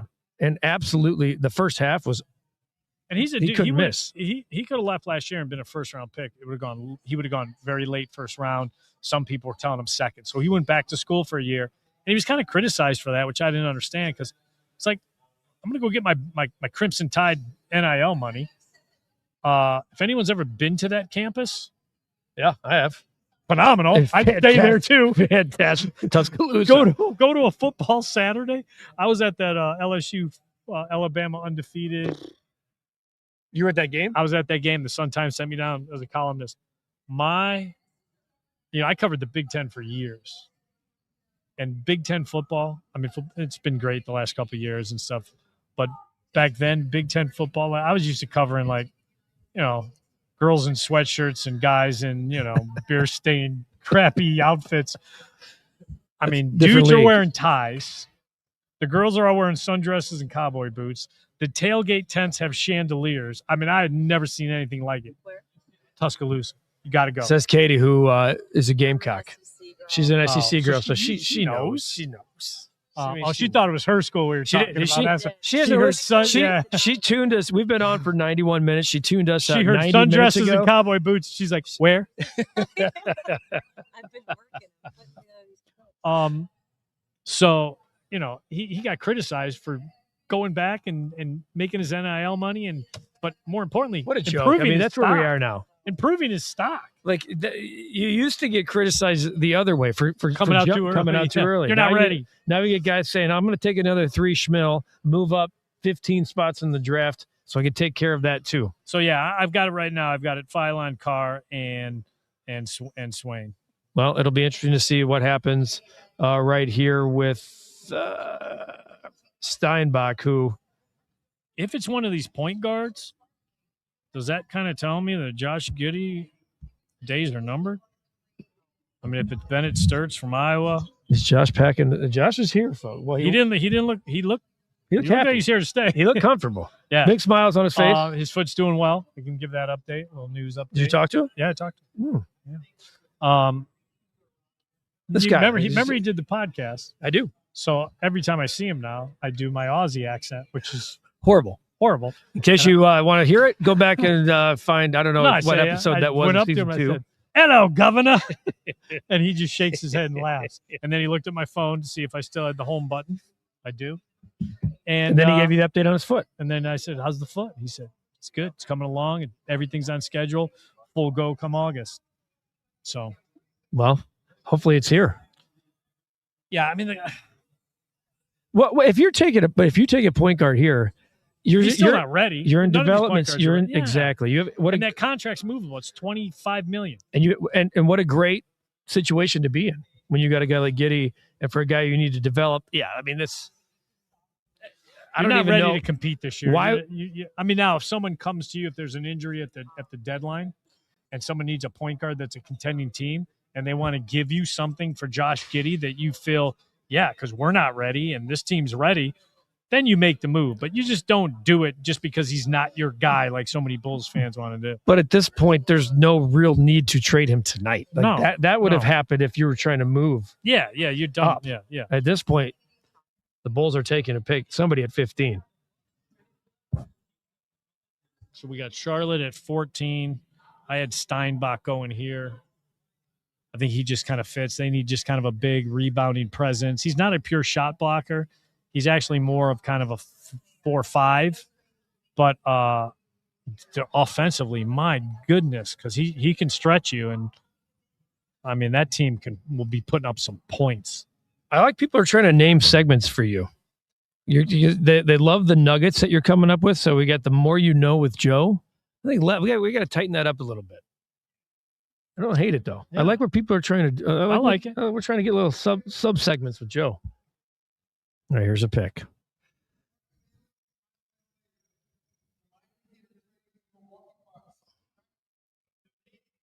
That's no surprise. We already knew that. That's nothing that we didn't know. Got deadline in 7 minutes. They got to make this pick in 7 minutes so I can throw the name in the store. There he goes. So that paves the way for the Bulls to take one of the 3 guards that you believe that they'll take. Yeah. Or Swain, who's kind of a. Oh, Swain's yeah. Yeah. So I think here we go. All right, go file. Go get ready. Yeah, I just got to type a name in and send. For all you readers, you will have both draft picks in your Sun Times edition. In the hard copy? In the hard copy. Woo! I got till 8:45. It is 8:38. Need the Bulls to make that pick in 7 minutes. I retweeted Joe's first article on Caleb Wilson, and Joe will have another story posted soon. We'll try to get David Kaplan's thoughts before we sign off tonight. Some guy named David Kaplan is giving me text updates about his status for the night. Must be watching baseball games in the car. The guy's all over the place. I think Brett is a big part of that. You get the White Sox in a shootout game over on the south side. And if you want a Cubs update for those chiming in, 7-2. But more importantly, it sounds like pitcher Edward Cabrera was carted off the field. So, yeah, I like this. Bye again, Joe. Joe, talk about a guy who's double dipping tonight. He's like triple dipping. He really is. So we'll see what happens here with the Chicago Bulls, who are now on the clock with the 15th pick. Let's get it. We are going to get a font here ready to go because the Chicago Bulls are on the clock. I love when our teams are on the clock. It's one of my favorite things when we have on the clock. So we will have the pick here for you in a second. Here, Chicago Bulls select. Okay.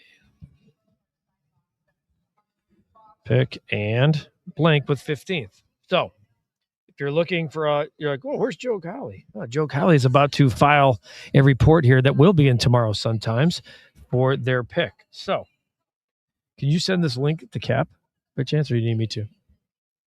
Just text it to him. I'm glad the Bulls didn't take Steinbach. I'm going to go on record and say that.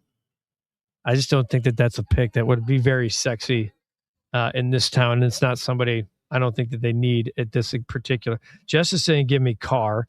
Bulls take the crime dog. That's what Kyle says. That's me. Brett, what's up? We should go to lunch again soon at Michael's. Yes, Brett.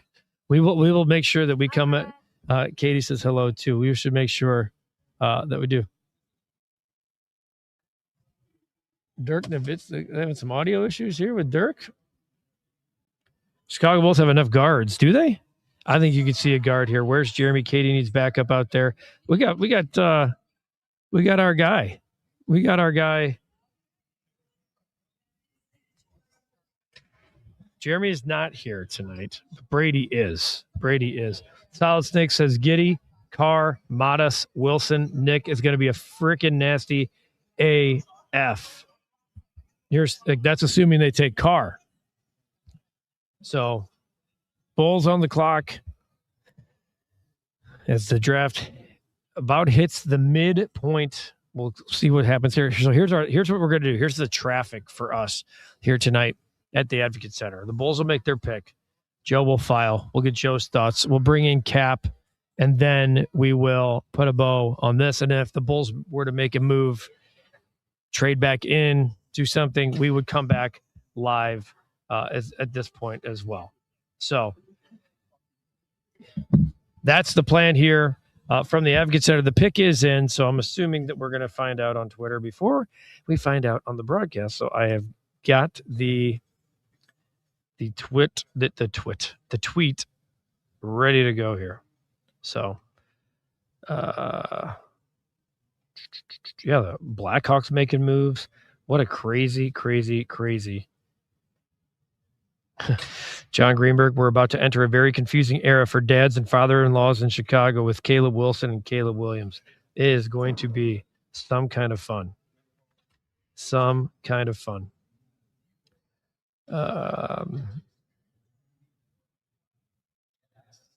Yeah, the Blackhawks made a monster trade tonight. So a lot going on here, folks. Here, Caleb.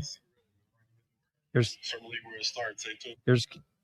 What's up, Bulls fan? It's Caleb here. I'm ready to see red, man. I'm ready to get to work. Summer League where it starts. Stay tuned. I mean, this. How do you not love this kid who wants to just get to Chicago and get to work right now? You got to love everything about what Caleb Wilson has been saying. So here we go. The Chicago Bulls on the clock. The pick is in. I am waiting to see what happens.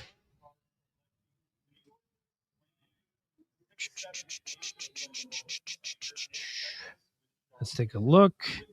Still don't see.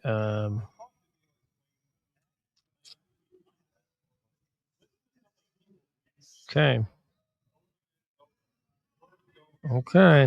Sorry, I'm just catching up here on the Twitter sphere. Kyle says, how about just saying C Will for both guys? Can't go wrong with either. Caleb, okay. What do you think about that C Will nickname? To me, it's too close to P Will.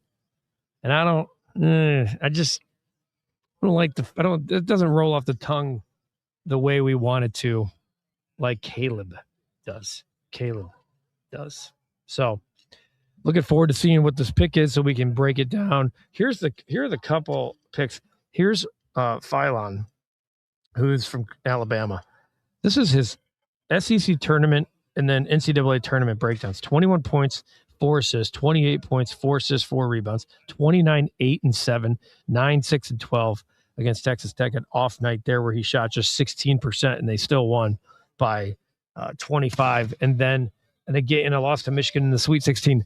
35 points, 7 rebounds, 4 assists. He is 6'3", just 176 pounds, but the dude is a pure scorer, 50% from the field. He was 12th in the country with 22 points a game. So he has been speculated to go all the way up. He was speculated to go as high as 10 to the Bucks and as low as 23 to the Pistons. So we'll see if that is in fact who the Chicago Bulls take at 15, and they are back from commercial break, and we are ready to announce this pick. So I'm looking forward to it. Casey Johnson says it is Swain. So it's Swain from Texas. I just went through that mock draft and that player. Swain here. Looking at Swain, he is Dalen Swain. Here, let me. And Dalen Wayne with 15. So here's the pick.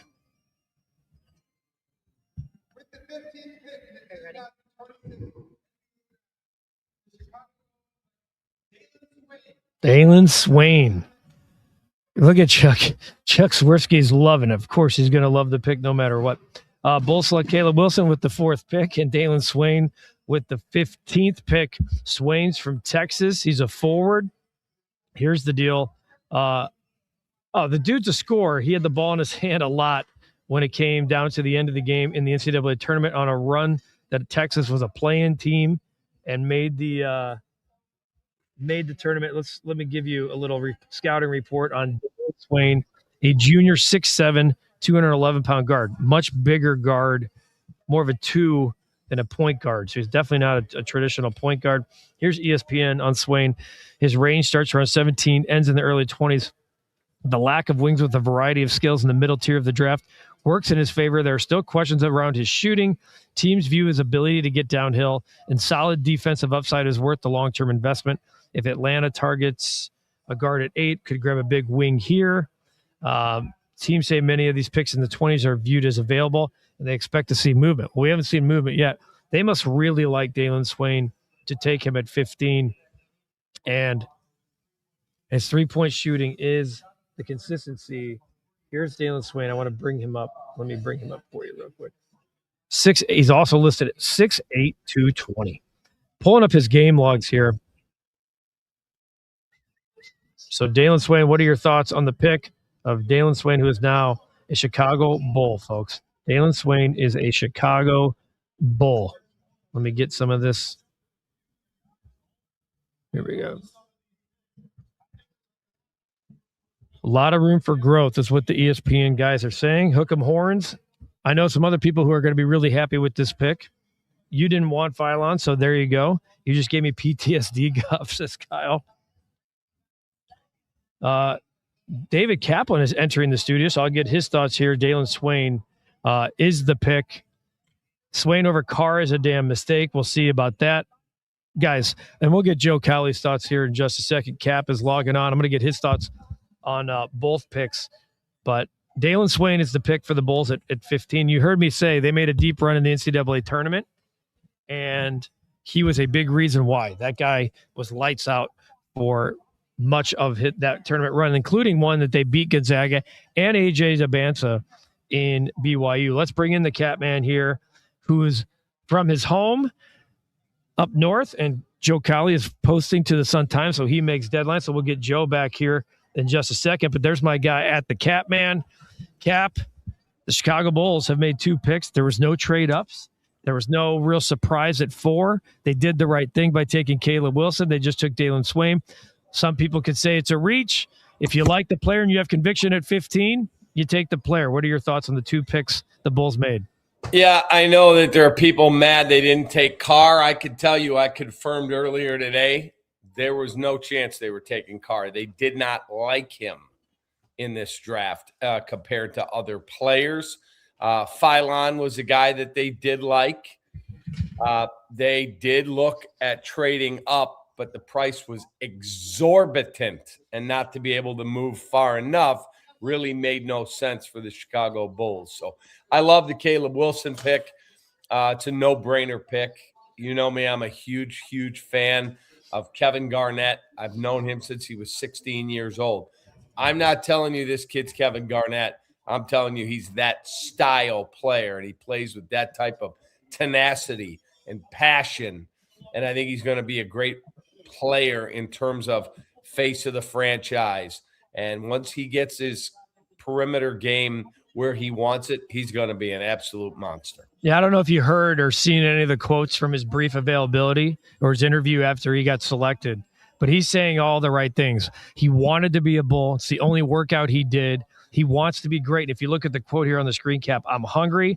I want to be the greatest of all time. You know how we feel about winning press conferences around here, but when you have players who are freshmen in college who are getting paid more than they've ever been paid, and it's more of a business that's ever been a business. And this kid's saying, he called Kobe White and said, what's it like in Chicago? He knows that Michael Jordan was the highest North Carolina pick he's the highest pick from North Carolina to be a Bull since Michael Jordan. Okay, correct. He's 4th Kobe overall. went 7. That stuff matters. It does. It can matter. We were talking to me and Joe about this. Saying and saying, I can't wait to get to Chicago and get to work. You got to love what you hear from Caleb Wilson. Yeah, and they also like him from the perspective of the passion that he plays with. He is a guy that will be go-to, must-watch stuff for the media, which, some people will go, who cares about that? That stuff matters. That stuff absolutely matters, because when things are tough, all of a sudden, Joe Cowley's got his microphone in your face. Who's going to step up and be a leader in the locker room? And I think this kid, he's young, but he has a chance to be that kind of guy. You should see this guy, man, running all over the Advocate Center tonight. He's the king, man. That's why he's with us. He's in, he's out, he's dropping nuggets, he's filing stories for the Sun-Times. He just made deadline, so it's in the hard copy. He's interviewing players over here, and back on the show, Dalen Swain is a Chicago Bull. Yeah, Patrick Williams probably better count that money, because that is his replacement. Look, he's got a lot to work on, but another dog, another guy that that wants to fight you and wants to make life difficult for you. They are definitely building a persona, and they are building a mentality. He's probably going to be a rotation guy for a while. Hopefully that shot comes. But I mean, you now have, ideally on paper, potentially down the line, you now have your wing defender, your guy that can guard their best two or three. Isaac Okoro, his deal's up after this upcoming season. So that makes him very movable now because it's a very cheap deal. Or they could keep him and let this kid learn from him. But he's going to need a lot of work on his offense. Joe, do you think when you said they're bringing in dogs and it's obvious what the philosophy and what they're trying to build, does it remind you at all of when John Paxson first took over? He took guys from blue chip programs. He said, oh man, this thing has been just broken. And so we have got to get Kirk Heinrich from Kansas. Winners. Yeah. You take winners. Yeah. Winners. Guys that were well coached. Yeah. You try and change the culture of the building. And guess what? This building's been really soft basketball. And a lot of guys that would rather let you come into their body and break you down than you do that to them. And it bothered the hell out of Billy Donovan how soft this team was. Yeah.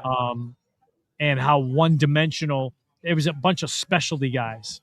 I can just do this. I can't do that. I can only do this. They're bringing in guys that are multi-dimensional. Now, the scoring element's got to change for a couple of these guys, but as far as the versatility defensively, shot block, rebound, guard you, be a live body and a switch. I mean, there's a lot of versatility there. So yeah, I mean, they are in less than 24-hour period are completely changing the culture of what this team's about. This feels, to Cap's point right there, this feels like there's more connectivity top down than the disconnectivity that we saw from top to what Billy wanted to how it translated on the floor. That's what it became. It became disconnected. I initially think Billy, a lot of those moves, Billy checked the box on that. I think when things started going south was first the Mo Cheeks decision. That did not go over well because that was Billy's right-hand guy. And, I mean, you just go down the line after that. You know, Billy, and we've talked about this before on previous podcasts, you know, Billy is tight with the Maryland coach's father. They were on the Kentucky staff together. Derek Queen comes here. They hand Billy Derek Queen for the day to work him out, show him around the facility. He really liked the kid. And not that he was a game changer, but he felt like when Vooch needs time off the floor, we can put Derek Queen there and we could have a second guy. We don't have to put, you know, a smaller, you know, you don't have to put a guy out of position. And the disconnect just continued from there. So, yeah, no, this feels very much like, Tiago, what do you think about this guy? And these are like head nods from Tiago. Yeah, I mean, because he could turn these guys into, you know, what he wants to turn them into. So, yeah, I mean, you see what the plan is right now. There's no hiding from. There's no sneaking up. The plan is right in front of your face. These dogs are barking and they will bite you. By the way, the Oklahoma City Thunder have just acquired Bennett Sturtz, the 16th pick from the Memphis Grizzlies. Yeah, the Iowa kid. The Grizzlies drafted him at 16 and traded him for 2 second-round picks. Explain to me why you'd want 2 second-rounders. They didn't pick 16. What about, did they swap? Because don't they have 17? They had to have swapped that 17th as well. All Shams has reported is Shams Sharani, and Memphis is trading number 16 pick Bennett Sturtz to the Thunder. I mean, OKC has no room. They have no roster room. Yeah. That would seem crazy to do. You're trading your first-round pick for 2 second-round picks and not getting the 17? The NFL. Yeah, Memphis will now draft 17. Shams updated. Okay, that makes more sense now. Yeah. So there you go. They were hoping that he'd fall to 17. He didn't. I didn't hear what Cap thought about Caleb Wilson. I love the pick because I think he's Kevin Garnett-like. Yes. Not light, like. Look, I heard Draymond Green, and I went back and played it again today for myself and went, I got to listen to this context again. When he said, I think his floor is Kevin Garnett, okay, stick to being an enforcer in the NBA. Does he know what floor means and ceiling? Does he know? Yeah, I floor? don't think he does because Okay.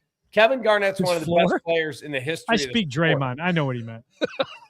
But I like that they got this kid because Joe, I think he's going to be a hell of a player. He wants to be a Bull too. That's the thing. I like that. I was just going to say he wants to be here, and when things aren't great, and Joe Cowley's got a mic in his face, he will be a guy that will step up. And I think he'll lead it. I love Cap that he's asking the questions to like he's not just calling Kobe White and saying, how cold is it? He's saying what should I expect? What's the fan what are the base fan like? base like? What are expectations like? Is the Jordan asking about the Jordan statue and banners and shit like that? Like that's the stuff. We've heard a million guys come in here and talk about it's cold and puffy jet. They could draft David Kaplan, Joe Cowley, and Ryan McGuffey. We probably all make some kind of reference about the cold. This guy's asking questions about no. When I get in the building, what are the expectations? And he wants expectations. That's what I love about this. Is this kid is walking into a barn that has banners and history, and it's just been kind of dead and empty. Not necessarily from a fan base, but from expectation and adding banners. That's what I love, Cap. Someone told me today that I trust that the Bulls made calls. They wanted to trade up and get a guard, but the prices were so exorbitant. They said, "No, we're not." Yeah, we were talking about that earlier. To me, there was to move. Okay, say they wanted ACUP. Say they really liked ACUP. The price to move up that far from 15 to what do you end up going 7 to Sacramento? It's not worth it. It's just because of the uncertainty of what these lottery tickets are now for the next 3 years as they do this experiment. And again, in Cap, you didn't get to hear this.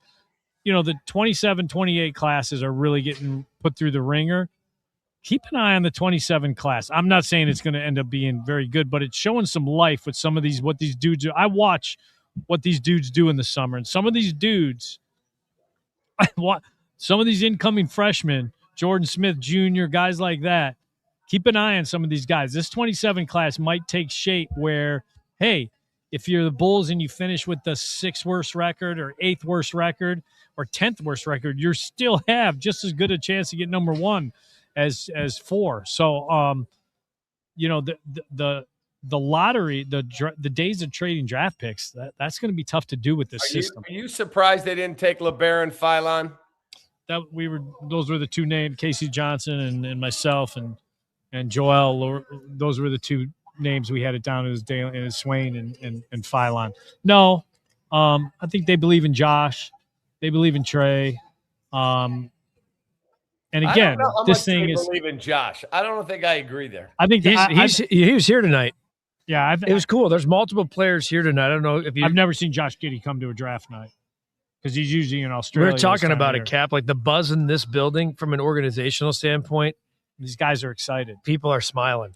People are smiling. I think they like Josh's positional size because now you got to. I mean, just think right now say your starting 5 is just with what happened the last 24 hours. It won't be the starting 5, but say you're going 6'8" at point, 6'7" Swain, who's going to be a wing. Say he's it's positionless. You're going 6'10", you're going 6'10", and you're going 6'11". A little different than what we've seen. Hey, by the way, another trade. The Grizzlies have now traded out of 17 to the Pistons to move back to 21 for 3 second-round picks. So they're just adding a bunch of that's 5 second-round picks they've added and another pick swap. One of the guards here for the Pistons, Philon. Maybe that's who they like. That they've been tied to Philon. So there's your backup for Cade Cunningham. Yeah, that'll play. All right, I got to do a White Sox recap of a 2-1 win over the Guard Dogs. Did they win again? Cap, you could officially say for the first time this year, alone in first. Like by a full best game. Baseball team in Chicago. And by the way, Joe, PCA had another home run tonight. PCA had another home run tonight, but their pitcher was also carted off the field. So it's a little. Are the White Sox the best baseball team in Chicago? Are you here to say that right now? I'm not convinced of that yet. No, I'm not saying you're convinced, but can you say that right now? I mean, if you want to go by record, I still think the Cubs are a better team, but they got to add pitching. I mean, Hey, this is a bull show. This is a bull show. Go do your recaps. I'm going to do it. Cubs are up 7-3. I'll get both of them done. I'll blow it. Hey, make sure you just mention. I want you to say first place Chicago White Sox as much as possible tonight. I will. I'll be chirping. All right, buddy. Sound like a White Sox fan tonight. All right, have a great night, boys. Thanks for joining us, pal. All right, see you, pal. I don't know why I'm just putting two. We're gonna probably put a bow on this edition here. You're gonna talk to Swain, I'm assuming. Yeah, pretty soon we should get Swain. So when you leave, we'll wrap this thing up. And if something else happens, and I wanted to ask you that right away, have you heard? And it might be too early to know if the Bulls would move in. I heard a couple days ago that they could try using their second round draft assets to move into a late first round position if there's a guy there they like. So we were going to stay here with you folks. We may sign off. If that happens, we'll sign back in. We will come right back on and be live for you. We're going to hear from Bryson Graham later, not here on our show, but we will cut that up and put it out all over the channel. I don't know why I'm late to the party on this, but I was just doing the math here thinking a few months ago, the Bulls had basically the 9th overall pick. That's what they had. Yes. And then Tiago Splitter does the unthinkable and leads the Portland Trailblazers into the playoffs. Yes. The Bulls get their pick. Yes. They get lottery luck and go from 9 to 4. Yes. And then they sign Tiago Splitter to be their head coach. That sounds like a game of chess. There's some luck. They fire Arturis. They are poised to hand the organization over to Billy. And Billy says, thanks, but no thanks. Says, it's not fair for me to stand in the way of you building out a new front office. I don't feel right about it. If they want me, that'd be another thing, but I'm not going to stick around and get in the way of that. And he did that knowing that the Orlando job was not as promised as we originally thought it was. I remember right about a week after the season ended, I sent a tweet out saying the Orlando thing is not as clear path to Billy as it originally was. And sure enough, it ended up not being. Billy will be just fine. But Billy's just fine. To your point, look at all of the things. Dominoes that had to fall. The dominoes and now how it sets up. Yes, there has to be some luck. But at some point, as an organization, you have to at least think about playing chess instead of checkers. Mm-hmm. And maybe, just maybe that happened. It feels like I'm covering a professional NBA organization tonight. It's felt like that for a little while, but tonight you actually felt it being in this building, in the Advocate Center, and seeing some of the faces. You know, I got to go and talk to Bryson for a little bit between his jumpers and talking to Josh and just different. It's just different. Last year at this time, it was, same old, and you know, it was before they added a Kuro at this time, and you hope, you know, it works out. But draft night was, I was pissed draft night. I didn't want Noah Senge. I thought there were other bodies that would help that team that felt like the window was still open for them to be a little bit better than a play-in team or at least get out of the play-in game. You had them preseason, I think, as a 6th seed. Yeah, I thought they'd finish 6th. I thought the East was right there for the taking with the Halliburton and Tatum injuries. And so I thought it was you don't draft a project when your job is on the line. He didn't know that at the time. And you had a team that was not the timelines were way off for a project. So I was not happy with that. And I remember as soon as they picked him, I turned to someone from the Bulls and I said, what's the French word for meh? And of course I got a scowl face and I was called Mr. Negative, but thought it was, and look, and I still believe Noah, we're forgetting him. Noah is a piece in this thing. 7 foot now, right? He's 7'4". Go ahead and run with that, dumbasses. He's 7'4". I heard he's up to 7'4". So run, aggregate guys, run with it. Do content off of it, you dummies. So yeah, Noah's 7'4" now, and he's no longer French. What a pick! Yeah, what a pick. No, and so you know he's still a mix in this thing, and they feel pretty good that his shoulder is healed. And by the way, they drafted an injured guy that knew he was injured. So what do we got here? There's another guard. Yep. And now that I can't remember. Oh yeah, okay. I can't even remember what Cap said now. Who's trading picks? Who's trading? Yeah, That's actually their pick? Yeah, that's a good pick. Okay. Yeah. Last one I have for you before we sign off here for the first round of our NBA draft coverage from the Advocate Center. We appreciate you guys all for the better part of the last 2 hours being with Joe, myself, Cap. If the Bulls don't trade back into the first round, what do you expect to happen with their picks in the second round? Like, what are they targeting? Is it project related, need related, a little bit of everything? Yeah, I mean, second round is always tough because there are a couple of Euros that are drafting stash guys. They are not going that route. I was told they are not interested in that route. So I think they're still with that, especially with 38, they still feel like they can get a rotation dude. It's kind of just best available at that point. Obviously, I think they'd love to see one of the guards drop out of there. There's still a couple of guards on the board. Kid from Stanford, Corey, he's projected to go first round. He hasn't gone yet, correct? Right. God, if he could fall to 38. I'm going to give you a name that's not as sexy as not a first round name. Okay. But the name is he's popular. He's extremely undersized, but a phenomenal pass. Braden Smith. Purdue? Yep. Again, he's a tweener, first round, second round guy. Yeah, I mean, he can go anywhere from late first round to the Bulls' second round pick. Just if you like him, you're getting to this spot now. And again, that shows you how deep this draft is. No doubt. I would love to see a Corey fall to the Bulls. Utah, really small, and that's the problem. If he was 6'4" with that ball handling, he's a top 12 pick because his ball handling and his ability at that size in a compact college game to still break you down and take you to the rack and make you look dumb. He's very Kyrie-like with the ball handling and the finishing. He's just like 6'6'1". But, I think there's something there with him. He's kind of got a little mentality, a little small men fight the world mentality that I know what that's like. I think we both do. Yeah, we both. So, there's still names out there. And I think with second round, you're looking for best available. Joe, it's been fun, man. Yeah, dude, this has been better than I anticipated. Sorry for all the jumping around. No, there. that's the warts and all that we can show here, the recap that other people try to hide. Yeah. This is real life, man. Like, you're doing stuff for the Sun Times, you're filing, you're getting nuggets back and forth. I made Deadline too. And you made Deadline. See, that's why he's part of the recap. He's different, guys. We want dogs. We want people. I'm a dog. We want people who want to be the greatest of all time. So tomorrow night's second round, you'll be covering that. You'll do a podcast after this is all wrap. I'll probably do I like doing grades, winners and losers, and all that. We can incorporate some sound as well if we want to from Grit. So plenty to come. We'll do like an all-encompassing podcast after the Bulls put a bow on it tomorrow night. We'll get sound and content out on the channel here in the next 24 hours. Chuck is pounding the table over there. I saw him. Chuck just did the Trump dance. He did the Trump dance.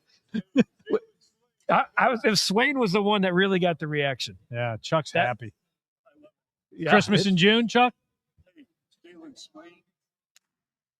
He's a slap guy? There it You're is. not going to be doing that slap thing all year, though, are you? Please do it. All right. Chuck, we love Joe. I love you, Chuck. Yeah. I know. I can tell. Yeah. Chuck proving that men have nipples too right now. Well, Chuck, now that's a little extreme. Chuck just compared the draft to Christopher Columbus discovering America. He's Talk about the organization changing. Whoa. Woo. All right, so plenty of content to come. People questioning Chuck's excitement. You want to talk about the building being different? People here, Chuck was pounding. I saw him. He almost flipped the table over there for the score. Than it was a year ago when I was making up swearing French words. I'm just glad that we got a team that's worth covering. You're going to be all over this team all summer. The podcast every week, you guys. If you're not listening or already subscribed to the Bulls Recap podcast, we're going to have coming out in a couple weeks. I didn't tell you yet. Who? We're going to do I like finding out stuff EA live. college football review. Let's go. And then we'll do a Madden review in a month later because I'll have college football coming. You can read it in the Sun Times or watch it. I'll do a recap on it. All right, Joe, go interview Swain. Try to calm Chuck down. We appreciate all of you watching this edition of the Bulls Recap Draft. Thank you to the Chicago Bulls organization, like Beth Essler. Beth Essler, great. Hooking us up with a spot here at the Advocate Center, letting us go live and being a part of this coverage. I think it's very important that we shout out the Chicago Bulls and allowing the team coverage. Tell me we got next. We got next. Yeah. Just so you know, like always, Joe signs off every one of his podcasts. Until next time, we got next.